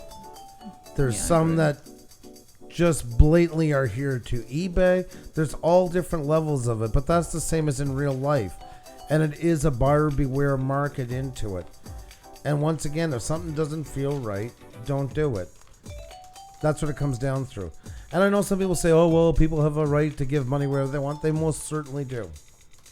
But it doesn't mean I have to like people who are also using it as a scam as well. That's what I have the problem with. It's kind of like the prostitution thing. Like, I have more of a problem with the pimps than I do with the prostitute. It's sad that some people get taken on here, but once again, it's a buyer beware market. That's all you can do is just keep your wits above you. And if it doesn't feel right, don't do it. If it feels shady, it's just as shady here as it would in real life. If you go to buy something at a store and it feels really underhanded, you think it might be stolen, whatever, you don't buy it. Buyer beware, guys. Buyer beware. There is always going to be, wherever anything happens in life where 5 cents can possibly be made, there is always going to be scams, and there's no way around it. That's why we got to keep our wits about ourselves and make sure that we do the right thing. So that's about the best advice. There's no way to prevent it. Just be smart. Next question comes from BioLife, who said, I just got an email asking to review products on Amazon, and if I do, I keep the products. How do I know if this is spam or not? Can you all help me? Well, most of them are scams, but I know John here, I don't know if he's still here, I have done a lot of those. Unless they're asking you to buy the product yourself, claiming that they will give you money back afterwards, most likely it's okay. So, for example, John does a lot of those on History Channel. And what happens is they send you the email like that to do a review, but they first transfer money to you through PayPal. So it is safe. It is not using your bank account or anything like that. They're not required to buy you anything on your own money. They send you money and then you buy it. If that's the case, then it's probably okay. I would still double check the reviews on, like, just search on Google what it is about, what is the company, if there has been any shady things or not. Type in the company in Google and look for reports onto it. If there is anything where they ask you to buy first and then they will return you money, never do that. Delete it, forget it. Most likely it's a scam. Yep. So remember, when we first start out in YouTube, they're not stupid. A lot of them are aware that we want to, everybody loves free things. Everybody gets caught up in the glitz and, oh my god, a channel just asked me to review it. That's also somebody using people a lot of time, unfortunately, playing on their emotions of just getting into YouTube, the excitement of it, the want to do great things on here. Once again, if it sounds too good to be true, it probably is. If there's catches, like Xenia said, back away from it. And always do your research. Go and look into Google. Take the time and look at it. Yeah, never use your own money. That's right, Walker Fam. And yes, upload it on Discord if you want. Take a look, but definitely do your homework first, for sure. Yep. Caroso Media says, my golden rule is if it seems too good to be true, then it probably is. Yeah. It is. I seen a phone, an S9 in Kijiji, and I'm like, holy god, that's cheap. Wow. Probably stolen. Yes, I can go and buy it. Maybe it isn't, but I'm just not willing to take a chance. It's still enough money to screw me over if it isn't the real thing. JC Aquatics in the house. Another past guest of ours. Great to see you, my friend. Sorry. I mix you up all the time. It's great to see you. Great to see you. Sorry about that. The initials throw me off, but it is fantastic to see you. I answered that one too fast. Widely Paranormal Place says thank you. A Coffee Music, what's going on? Great to see you. Hope you're doing fantastic. All my kitties asked, what do you think about Nightbot? We don't like it. I find eventually down the road, maybe. I mean, it's not the end of the world. Lots using it's fine. Just very reluctant to sign over control of our channel to a I don't know. It just leaves us with a bad taste in our mouth. That's why we posted the beginning of our intro and that we do it ourselves. We could have gone with Nightbot a long time ago and saved ourselves the headache of it because we're running around like crazy. That's why we're not talking to people. We're basically playing Nightbot on our own channel. But I just not comfortable with it. And lots do it and have no problem whatsoever. But we tried it, I think, for one stream when we just started. it was And didn't really understand how it works and forgot about it. But then there's an example that I always bring up is one of our friends had it and just started it and had 24 people in the chat, had a Nightbot. Well, Nightbot decided to get rid of 23 people from the chat because it didn't like all of a sudden something. Yep. If you do use Nightbot, use custom settings. It actually does have custom settings, and if you go into custom settings to tell it what to do, because if you don't, it just gets rid of people doing emojis, doing capitals, posting too much, doing words. Like, it just does its own crazy thing. It ends up a huge mess. Even if somebody uses the same word repetitively or a group of people for some reason, it can tag onto one of those words and start firing them for that. Mm-hmm. There's all kinds of ways that can turn your live stream in a total nightmare. Yeah, it was funny, but not for the creator though. So definitely double check it. Papa Roams Outdoors. Hey guys, been listening and haven't said hi though. Great tips. Thank you so much, my friend. Glad you are listening in. Always great to have you in. And Melissa Kelly is in the house. How you doing tonight? Hope all is great with you. Always a pleasure to see you. And Leaky Bike It is in the house as well. Fantastic to see you. Hope you're having a great one. Lots of great channels in here, guys. It's great hanging out with you all. Hope you're having a fantastic night. We're still taking questions. Do we have any left? Yeah. Brant Ariel said, I stopped offering stuff on Teespring. It wasn't selling, and promoting it felt like begging. It requires a little bit of work. Yeah. Like, I know that we could do probably more with it than we're doing currently. Although it is selling some, but we probably could do more of with more designs and stuff like that. It does require time. I don't think, though, promoting is begging for it, because anything needs promotion, no matter if it is a video, if it is something you're selling, you're something that you're offering. If you're not promoting it, people don't know about it. If Coca-Cola wouldn't be plastering posters about it all over the place and putting it in TV commercials, you wouldn't know about it. You probably don't know about some mom and pop homemade pop that they're making in their basement just because they're not promoting. Otherwise, if somebody would promote it, you would know about it, right? It's not begging. You're offering service or product, so it's not begging. You're offering something for the money. We kind of had the same attitude as you in the beginning, and the message here, I'm going to post it, and guys, if you haven't done it already, please do so. We even didn't do this. We didn't ask anybody to subscribe. We didn't ask anybody to like. We never touched it. That message right there that you see is what took us from 40 likes to 250 likes, roughly. I mean, I'm just picking a number, 250, 300, etc. It cannot be every 2 seconds. No, nothing can. Then it feels like an infomercial. But we also lose facts sometimes in here that we do have to. Promotion is a huge part of YouTube, whether you're here in the network stream or getting to meet new groups, and also product as well that does coincide with your channel, i.e. Teespring, etc., Patreon that we talked about a while ago. Just everything has to be in context. That's the biggest thing. Like, we were really excited to hit 10K, and now our merch shelf, which you can see down below, that was a really big plus, because we're not talking about... We never did push it all the time. We usually did once, sometimes twice maximum during a 3-hour show. And it actually has increased the sales because it is promoting itself on that merch shelf. Yep. It's more visible, so people are buying it more, right? Exactly. Yeah, so don't feel it like that. And you got to have those multiple income streams. You got to have those. I mean, that's just how it works nowadays. One thing is, it's always, like everything else that I've ever talked about on here, it always comes down to balance. You don't want to not do it, and you don't want to become obnoxious with it. There is a fine line between it, and I see somebody like you know more than most people what that line is. I would never worry about you becoming a problem with it whatsoever. Expedition Greg, how are you? Great to see you. Great to see you. Hope you're doing fantastic. Anybody else we missed that just came in, my apologies, but it's great to have you in here. Having a great chat tonight, YouTube style. It is Tek Talk Tuesday, and that's what we do here every Tuesday for 3 hours. Just take questions. We're all in it together, folks. Now, something that Brant also was posting that I wanted to address is about subscribers and viewers. He said that like 3/4 of the views that he gets is from non-subscribers, but he doesn't care because he only needs viewers. Anyway, he does videos for people to watch them. Now, everything is important, and although, yes, the watch time, the views might be a little bit more important than subscriber count, you need subscribers, and I will tell you why. I did tell it to Brand in the chat, but just in case you didn't catch it. You need subscribers because subscribers are the ones that are returned for your next videos. Why? Because YouTube serves them to them.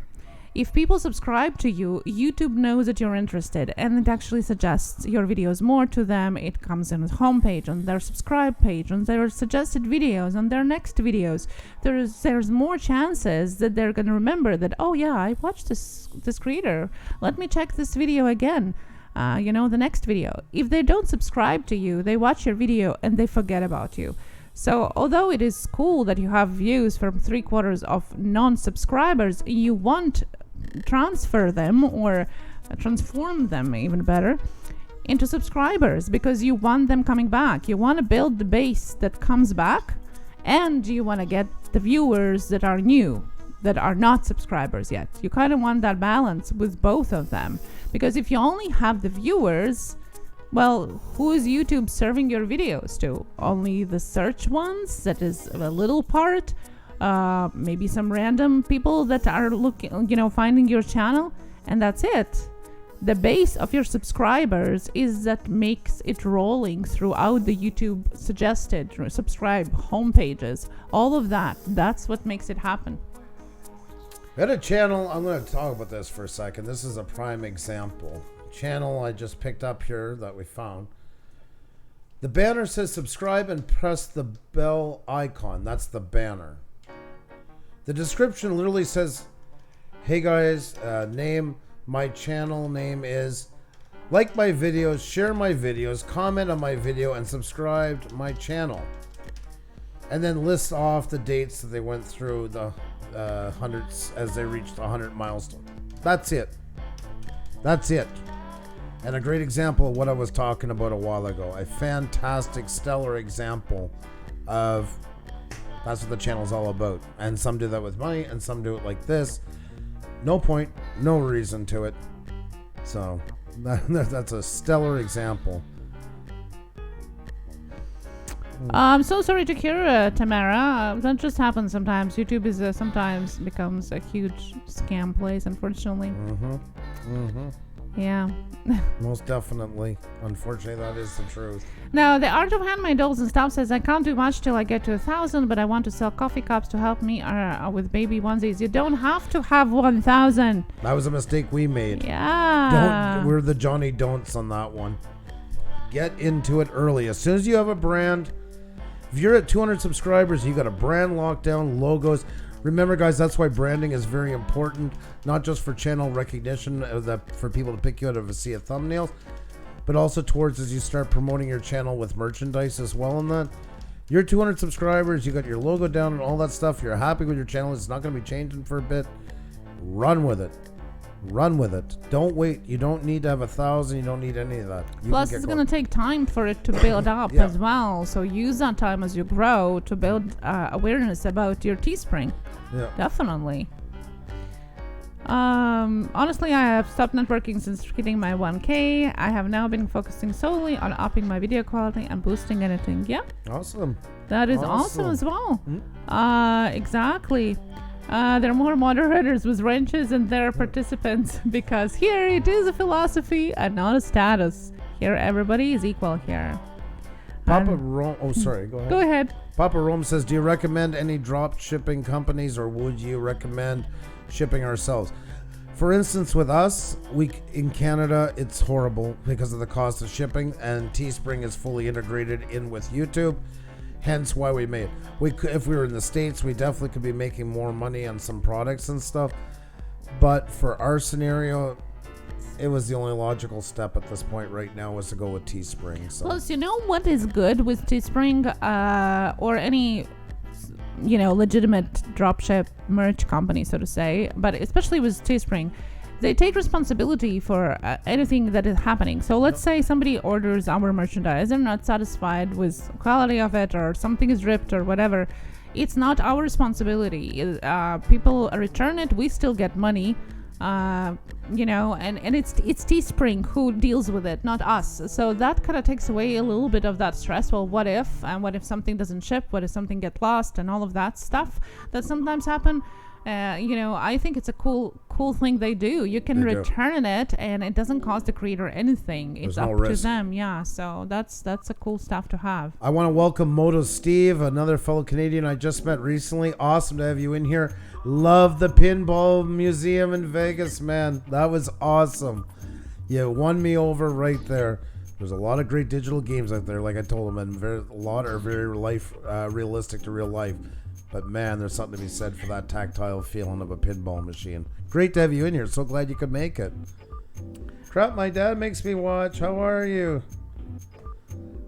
Low customer service on our end is a win. Yeah, no, exactly. We don't have to really, our thing is promoting and making stuff. Yeah. And then their thing is do all of the rest, which is huge. I mean, and the margins you put on, you can choose yourself. I would say they're pretty fair the way they're putting their base price. It's pretty cool. Mm-hmm. So I don't mind. Like I say, for us, once again, that was just a no-brainer. We went with Teespring and no regrets on it. Our cups went all the way to New Zealand and Australia, and it didn't break, nothing happened. They were packaged very nicely, wasn't over packaged, but it also was packaged the way that it was safe and it didn't break. So it arrived very quickly. So far, so good, And there you go, guys. Once again, there we might as well do a shameless plug since we talk so much about merch.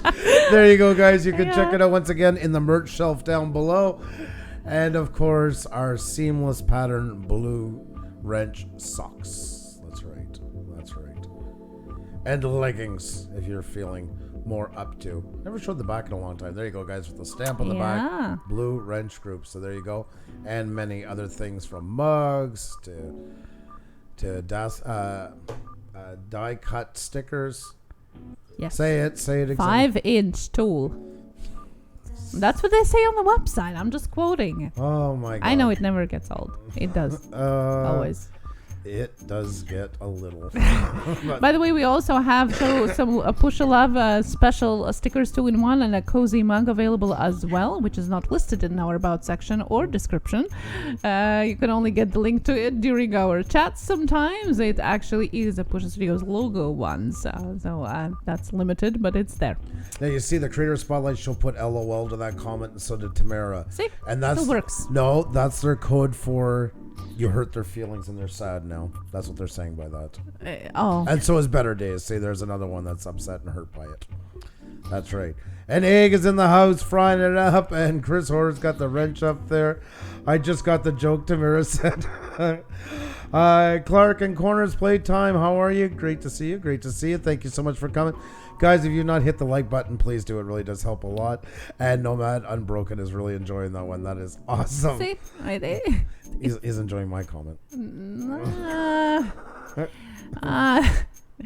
Okay.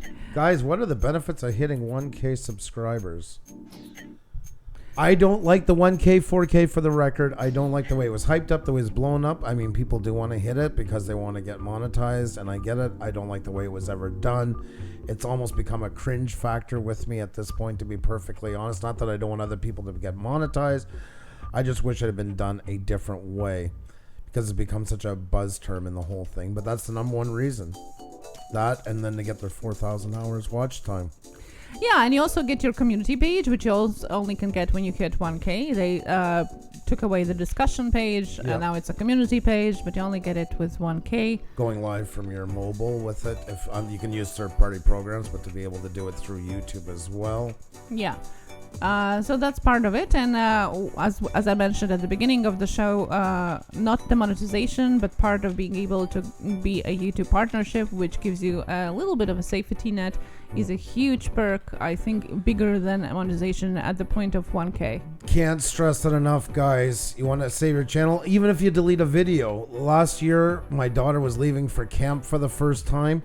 I was cleaning up in YouTube, and didn't I go delete the video that her and I made the day before we left? Because I tried to go with OBS Live, screwed that up. No, it was on me in the end. I was the one who did it. And beyond brokenhearted is an understatement. Yeah. And if we weren't monetized, we would have never gotten it back. Things like that, you can't put a price on to. If you have trouble with your channel, access to a rep, you cannot put a price on that. Way more than the couple of cents you're going to get from monetization. Mm-hmm. It is so worth it. Brian Went Fishing said, add a Teespring to my notes. You guys just gave me an idea. Thanks for that. You are so welcome. Love it. Run with it, my friend. Run with it. You got a fantastic channel and branding. You're right up for the challenge.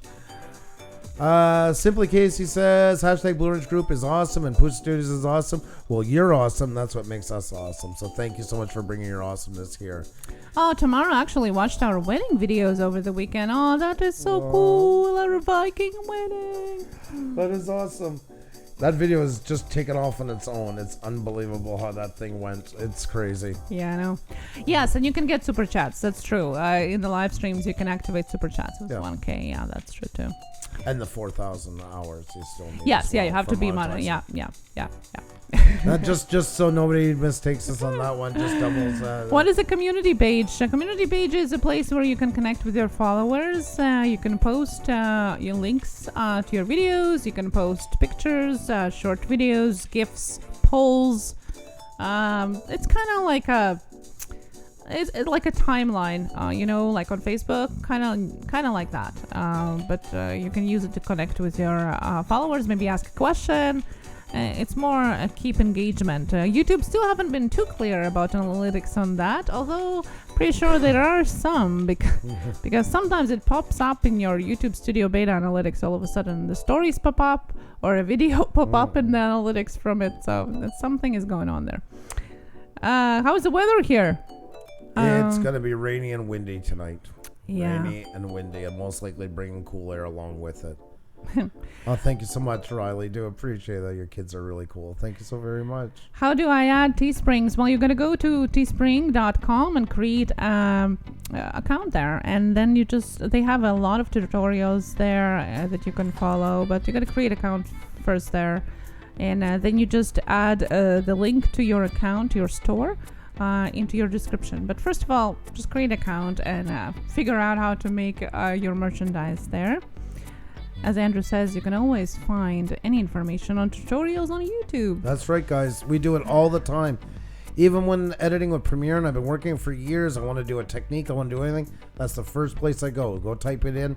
Most likely not one person's answered it, but 50. So you can even have the luxury of finding the person that explains it the best to you. Jason Childers came in after we already answered that, but maybe we can just quickly refresh it. Jason asked about hearing that YouTube is doing big updates. Again, mentioning the purge. Yes, there was notification about the purge. The purge has been going all along. It picks up speed a little bit here and there. They're probably doing an update, maybe to make it a little more sensitive as well. The sky is not falling. We went through this before. You'll be okay when it's all done. It's just is what it is, and we're just going to keep running along with it. So I wouldn't worry too much about it. I wouldn't stress about it. Things are good, and it's getting rid of dead accounts, and there's lots of dead accounts. I was showing an example tonight of a video we did last year that had a lot of comments onto it, and I was scrolling through it a couple weeks ago, and it was amazing to see how many people have not created a video in 6 months, 7 months, 8 months.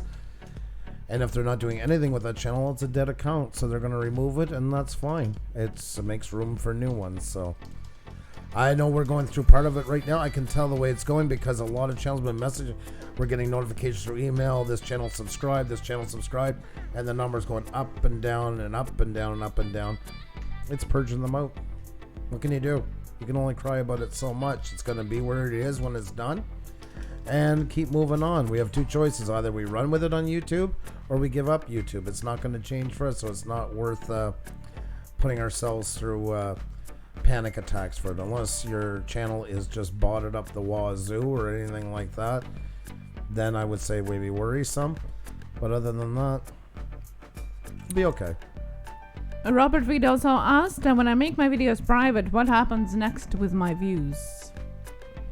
Oh, I thought you were answering because I was answering this. So go ahead. Your views, it depends where you're looking. In your analytics, sometimes it shows the overall views for all of the videos that you have, including the private ones. But it actually counts towards your actual analytics, only the ones that are public. Because see, with the private videos, they are not accessible by anybody unless you give them the password to your account. The unlisted videos has access, anybody who has a link to it has access to it. Private videos, you're basically shutting it off from anybody. So eventually those views are disappearing. So you might see them first as an overall count of the views, but they are gonna come off of your overall count eventually, because you basically are almost like deleting the video without deleting it. Have you ever gone to look at Social Blade on somebody's page and all of a sudden you see like minus 1,480 and stuff like that? A lot of times that's exactly what's happened. They've removed a bunch of videos like that. They grew tired of them. They don't want them on, whatever the reason why. That's where you'll see that adjustment. Moto Steve says, I've lost some subs just because of dead channels. Exactly. And that's what the algorithm is supposed to be doing all the time. It's not supposed to be like an event here and there. It is supposed to be calming them. That's why we say sometimes too, a lot of people know this, been here for a while, we're always getting channels to like a 1K and all these things. And some people say, hold on, I'll go grab my other 4 accounts. And we're like, no, don't, because it's just going to be taken off. It's looking at it, okay, you have 4 accounts, they're all from the same IP. Unless you have 4 accounts that are very, very active here on YouTube and doing lots. And even then, because of the quick succession, it's probably still going to remove them. Yeah, like for example, I use sometimes my son's account to subscribe to the more channels that I'm watching all the time. Sometimes I use our account, sometimes I use our living room account. So because I'm using it everywhere, I might subscribe to the same channel with different accounts sometimes, but only to the ones that I'm actually watching because I want them to pop up there, you know? Yeah. So that's different. But if you're just using it, like, you know, forgetting it, then please don't. If it's there just to boost channels when they need it and all kinds of stuff like that, it's actually doing the adverse effect. Your heart's in the right place. We're not trying to make you sound like some sort of grim person. Yeah. You're helping, but it's in the end, it's more detrimental than help. The Smiths Hustle, you guys are the bomb. So much info. Thank you so very much. Do appreciate that. Thank you. Robert White asked a really interesting question. Yeah. Give 5 huge mistakes that YouTubers do. Whew. Number 1, neglect a lot of their channel, especially the about section, therefore not having a long-term path of what they want to do on here. Mm-hmm. Number 2, zigzagging too much with whatever trends are going on. No, this week I'm a mechanics channel because my buddy did well with his video, so I'm going to be one. The next week I'm going to be a knitting channel because that's really hot, and not staying within some sort of niche. It's 2. 3, not marketing themselves early enough through merch and stuff like that, as well as associating themselves with a brand. The quicker you do that, the quicker people get to know you better. If you're at 200 subscribers and you have a fantastic logo, laid out, good looking thumbnails, nice and clean looking channel, good about section, everything plays well. It looks like a point of purchase display between the banner, the avatar, the thumbnails, social media's up, all that stuff.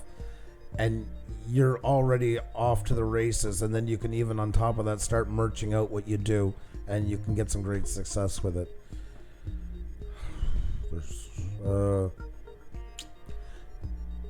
I know I'm not going to win a lot of friends for saying this one, but giving up too early on building a channel and just deciding to become a live stream, and I'm sorry, but sometimes even just becoming a network stream just for the sake of it because it's going to grow the channel faster.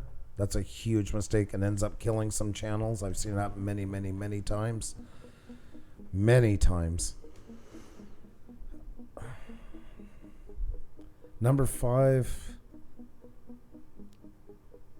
not appreciating the audience. Whether you do videos, whether you do live streams, forgetting who actually comes to watch, not being aware of who watches, not celebrating who watches is a fantastic bomb for a channel. I think that'd be my 5. Just saying that I have nothing in my about. I do not know what to say. Ask your viewers to describe you in a couple words and then put it all together. Put up a challenge. Section. Put up a challenge to your viewers, and the winner gets a shout out from you, a special video about them or something like that. Let them talk about you. It is hard a lot of times. It's like writing a resume. Sometimes it's really hard to talk about yourself.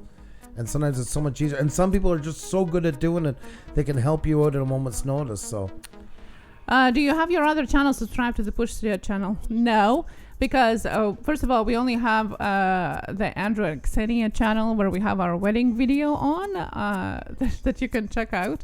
That's our other channel. That's the only one. And our son's channel that I use in the living room, I'm not subscribed to us because, first of all, I don't watch our own videos. Second of all, my son would kill us if we would subscribe and it would be popping up all the time.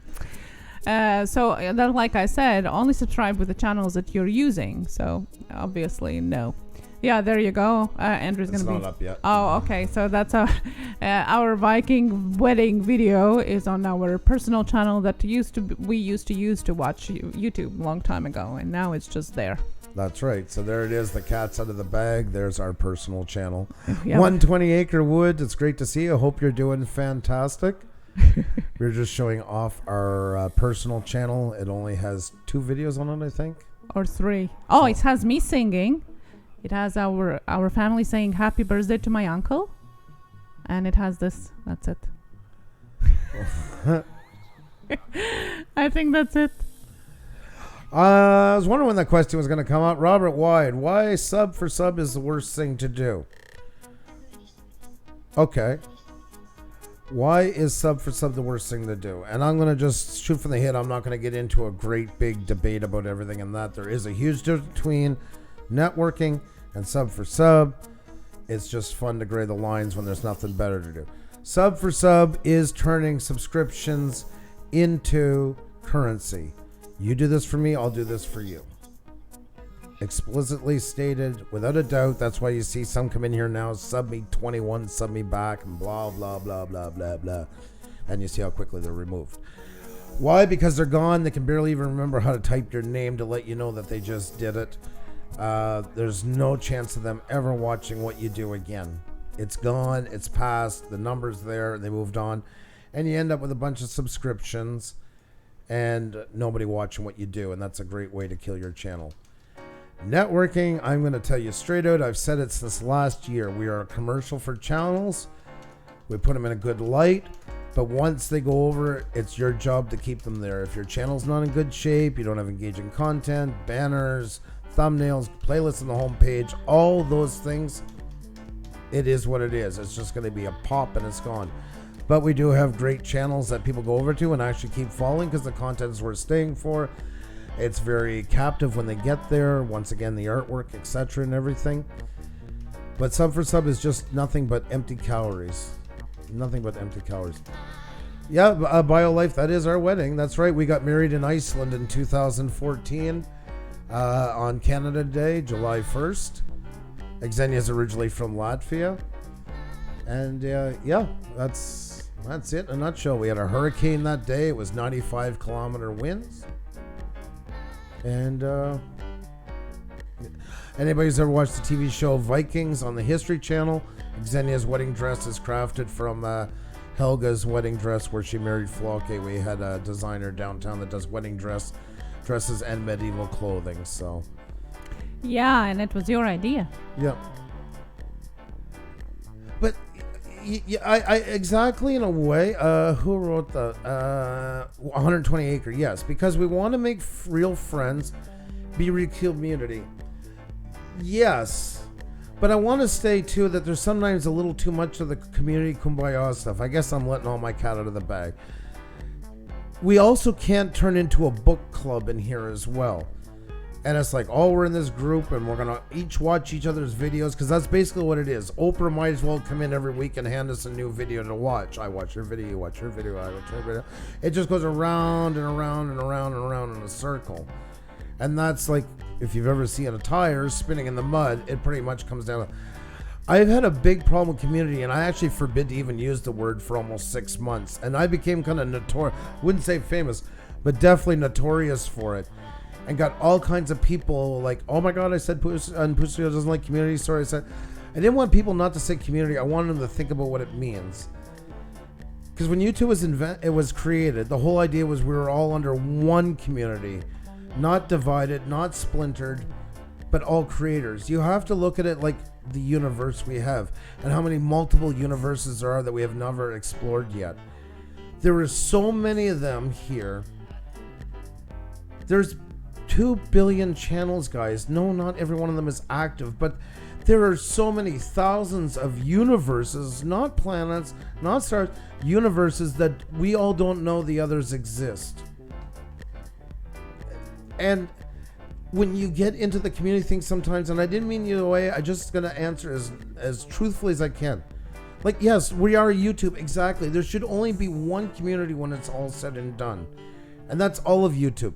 The good, the bad, whatever it is, the ones that do it right, the ones that do it wrong, the ones that do it half-assed, the ones that do it spectacularly, we're still all creators under one roof. And that's what's gotten lost. And it becomes almost like the gangs of New York, and everybody's clicked up, and we're not a book club, and it's not sitting there watching each other's stuff all the time. It's good to be there for each other, but not tied at the hip. If you get what I'm saying, that's a really big part of it. Always remember that. You have to be your own person in here. I've said it before. I'm not an island, but I'm also not I'm not an island, but I'm also not a colony. I'm a peninsula. I'm there for people that I like, and when they need me, I'm there. But I'm not making every decision based on what they tell me to do or where I think it should go. You have to stand on your own 2 feet in here. I've never seen Peter McKinnon say, "Holy God, I'm so glad that I had channel XYZ and ABC and CDF, or I would have never been on here. And if I make it big, they have to make it bigger. I'm not making it big, and I'm going to run everything." You can't do that. This is not a team sport. It is not. This has to be understood. And I dare you to find any of the bigger YouTubers. Look at even the mess what a group caused in a big group of channels, a high-end channels where they tried it with Jake Paul's massive disaster, Team 10 or whatever. It almost ended the whole works of them in prison. That's how good that all went when it was said and done. Be your own person. Be good to the people that do good things on here. Stand up for what's right. But never lock yourself in completely. You have to be your own person. I can't stress that enough. There's only one community in all of YouTube, and that is all YouTubers. We're creators. We're above the social media garbage. We're not Facebook. We're not any of that trash. We are creators. We're people that should be spending our time on here creating great things for people to watch. In the end, not on a blood and blood contract that I watch what you watch, so you have to watch what I want. Watch what we make because you like what we make, that you get benefit from it.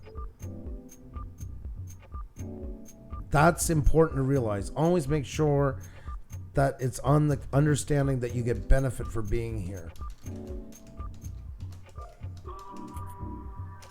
You know? That's my honest answer on the whole thing. Whether right, whether wrong, that's my view onto it. So that's what I believe in here, and I've always believed in it that way. And it's unfortunately, I guess I'm thick in the head, contrary, whatever you want to call it, but I'm just not seeing it any other way. If I thought there was, I'd be the first one to jump on board because it would benefit my channel. But be your own person, be your own creator, believe in yourself. Don't worry about making packs that everybody watch each other. Instead, worry about making great content that many, many, many people will want to see. I feel like it's lost a lot in the mix. I feel social media starts to eat its ugly head in YouTube more and more. And the more I see it, the more I can't stand that part of it. Because we are creators when it's said and done. And you're all creators. You all have a voice. You all have so many amazing things to bring to the table. Keep bringing them. Keep bringing them. And don't worry about that blood pact. Instead, worry about what can I do better on here for people to come. What can I change on my channel to make it more inviting for people to be here. I get it, guys. I've had it. I've had people like con me in. I watch your video. You got to come watch mine. No, I don't. No, I don't. And neither do you have to come and watch mine. I put a lot of work into what we do. Xenia and I put a lot of work in what we do. Hopefully enough people see the benefit of coming and watching it. That's the way you do a channel. When have you seen NBC go around knocking on people's doors and that, hey, I didn't see you at Seinfeld the other night. And you only watched half of it. Yes, you only watched 3.5 minutes of it. What's wrong? Why did you change the channel? Why did you go to the store? Seinfeld was on. Why did you go to the store? How dare you? Do you know what you did to Jerry? You made Jerry cry. You made Jerry cry. I hope you know that. Very sad. Jerry is weeping as we speak now. You left. The unpleasant side of Seinfeld. Weeping in a corner. Guys, come on. This is not high school. This is not Cub Scouts. People didn't watch. Well, then go back and look at the analytics and say, where did I lose them? What went on? Yeah. What happened? No soup for you. That's right. That's right, the Career Spotlight Show. No soup for you. That's right. Love that episode, yeah. Yeah. Look at the numbers. Look what's going on. Look what you're doing right. Look what you're doing wrong. Fix it. Blame the world. Make packs to watch each other. You start doing that, like I say, it's, to me, it's just a book club. It's like in LA, a bunch of aspiring playwrights or screenwriters are sitting there passing their scripts around. It's okay to get advice from somebody. Hey, I got something new and I'm kind of nervous. Do you think you guys can come by tonight and support me? That's a fantastic thing. But if it's going to become your nightly roundup, it's a huge problem. There's a reason why we should give you guys the Rockstar welcome. It's the reason why whenever you give us a compliment, we put it right back on you guys. Because without you guys, no show. It's called audience appreciation. And it's not some hidden little secret. It's blatantly out here for that reason. How many times have you gone to see Bon Jovi sit there and clap to himself? What does he do? He cheers on the audience. 20,000. You guys are the stars. You're the ones who make blah, blah, blah, blah. Because he knows if they all walk out, he can put on the best show of his life and still nobody's going to be there. And I don't know why I picked Bon Jovi, but anyways, it just came in my head. But insert any artist you choose to put there. We're here to entertain. It's our job. I've always said it's 80-20, and I put the 80 on you guys because you guys are the ones that make people want to stay by keeping the audience interacted. Great people attracts more great people. We're very lucky to have that, and we've worked hard to try and accumulate it that way. We could have just let in every Tom, Dick, and Harry in here and turned it into a sideshow. But that was the whole point behind it. Great people attract each other like a bar. If you have a psych set and it's the downtown crowd, you got some doctors and some lawyers, all that, all hanging out and have some drink. Well, why are you going to allow the Hells Angels to come in and start kicking the place to pieces? It don't make much sense. It's just bad business. But that said, there are some bars that would rather puke than see those doctors walk in. They want the bikers. That's fine. That's why there's so many. That's the great thing about YouTube. There's an option for everybody what they're looking for as long as it's within YouTube's guidelines. You can't cut off your nose to spite your face on here. I know it's kind of comical, but really when you put everything in YouTube into life quotes, it all makes sense. Really, it's a no-brainer. It truly is. That's the key to it. That's what gets lost a lot, is forgetting that part and getting lost in this like it's some sort of a dream realm. If you look at it clearly as a real world scenario, you know what to do with it. You really do. So, well, I think that's enough of my rant for one night. I think you guys have listened to. I think YouTube Survival Guide has been long overdue. a little insight at what we do here on YouTube Survival Guide. Nikki just walked in. Nikki Pink. That no one can tell you about. That's what you usually do there. Guys, I'm not into dancing around stuff. I'm clear cut about it, and it's not always going to be for everybody, but it's the truth. From my point of view, my perspective, it's not for everybody. Once again, you have to accept that you're not for everybody on YouTube. I know there's people that hate us as a couple watching us together. They hate our voices. They don't like the way our show goes. They don't like Exactly. Andrew all kinds of things. I wouldn't say hate, but I don't dislikes it. But it annoys him. Just like a fly around the head. But nonetheless, you can't be all things to all people in here. You have to know your demographic. You have to be happy with working towards pleasing that demographic so they attract more people from that demographic. You cannot sit there and be all things to all people. It's just not going to work. It's not going to happen. Even the greatest TV shows, Seinfeld, that we just named a while ago, lots of people hated it. It had a demographic. Most older people despised this show. Despised. A lot of the younger ones at first really didn't like it either. It is normal to not be liked. But that's why then you move on to options that you do like, because there's a ton of them. Why be miserable on here? I will never know. I'm the only one that can spell Ksenia's name right. Bait the Hook says, oh, seriously, no, Matt, seriously. He has to be a unicorn. Super sticker, super chat, super sticker, super chat, super sticker, super chat. Nomad Unbroken, a unicorn of the day. Thank you so much for the super chat. Getting ready for the Unicorn Friday. Super sticker, super chat, super sticker, super chat. Thank you. Thank you. Made my day. Thank you. Wowzers. Wowzers. Thank you. Well, like I say, guys, that's enough of my rant for tonight. It was great to have you all in here. If you've not hit the like button, please do. Oh, my God. I was wondering what popped up here for a second. There, that freaked me out. Our wedding video had finished, and it was gone to somebody holding a ton of watches straight in the camera. I'm like, what the hell did I hit? Yeah, so Interesting. Once again, guys, if you haven't hit the like button, please do. If you're new here and you like what we're doing, please subscribe. It's been absolutely fantastic hanging out with you folks tonight here.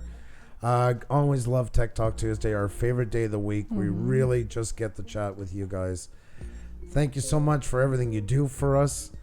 And please never forget just how much you do. It is greatly appreciated. I found your show a bit weird at first, Kristen. There are lots of people saying that. You're not the first on that one. You're not the first on that one. I wonder how we can change that. Art is fun. You have a fantastic night. Always great to see you, and you are awesome. And I think we'll always have a little bit of weird on our show. I just think we can't run away from it. You just kept running and would not stop Puša Studios. That was weird. And the funniest part, that's actually us. That's us. That's us. Because we're on here 6 times a week, sometimes 7. It's impossible to be anything but us. And that's our life. We're weird. We would be dropping our cues a lot if that was the case. So, with that said, guys, tons of love to you all. Be well. We'll see you tomorrow night. And be good to each other, really. Okay? Remember, we're all humans behind the channel names.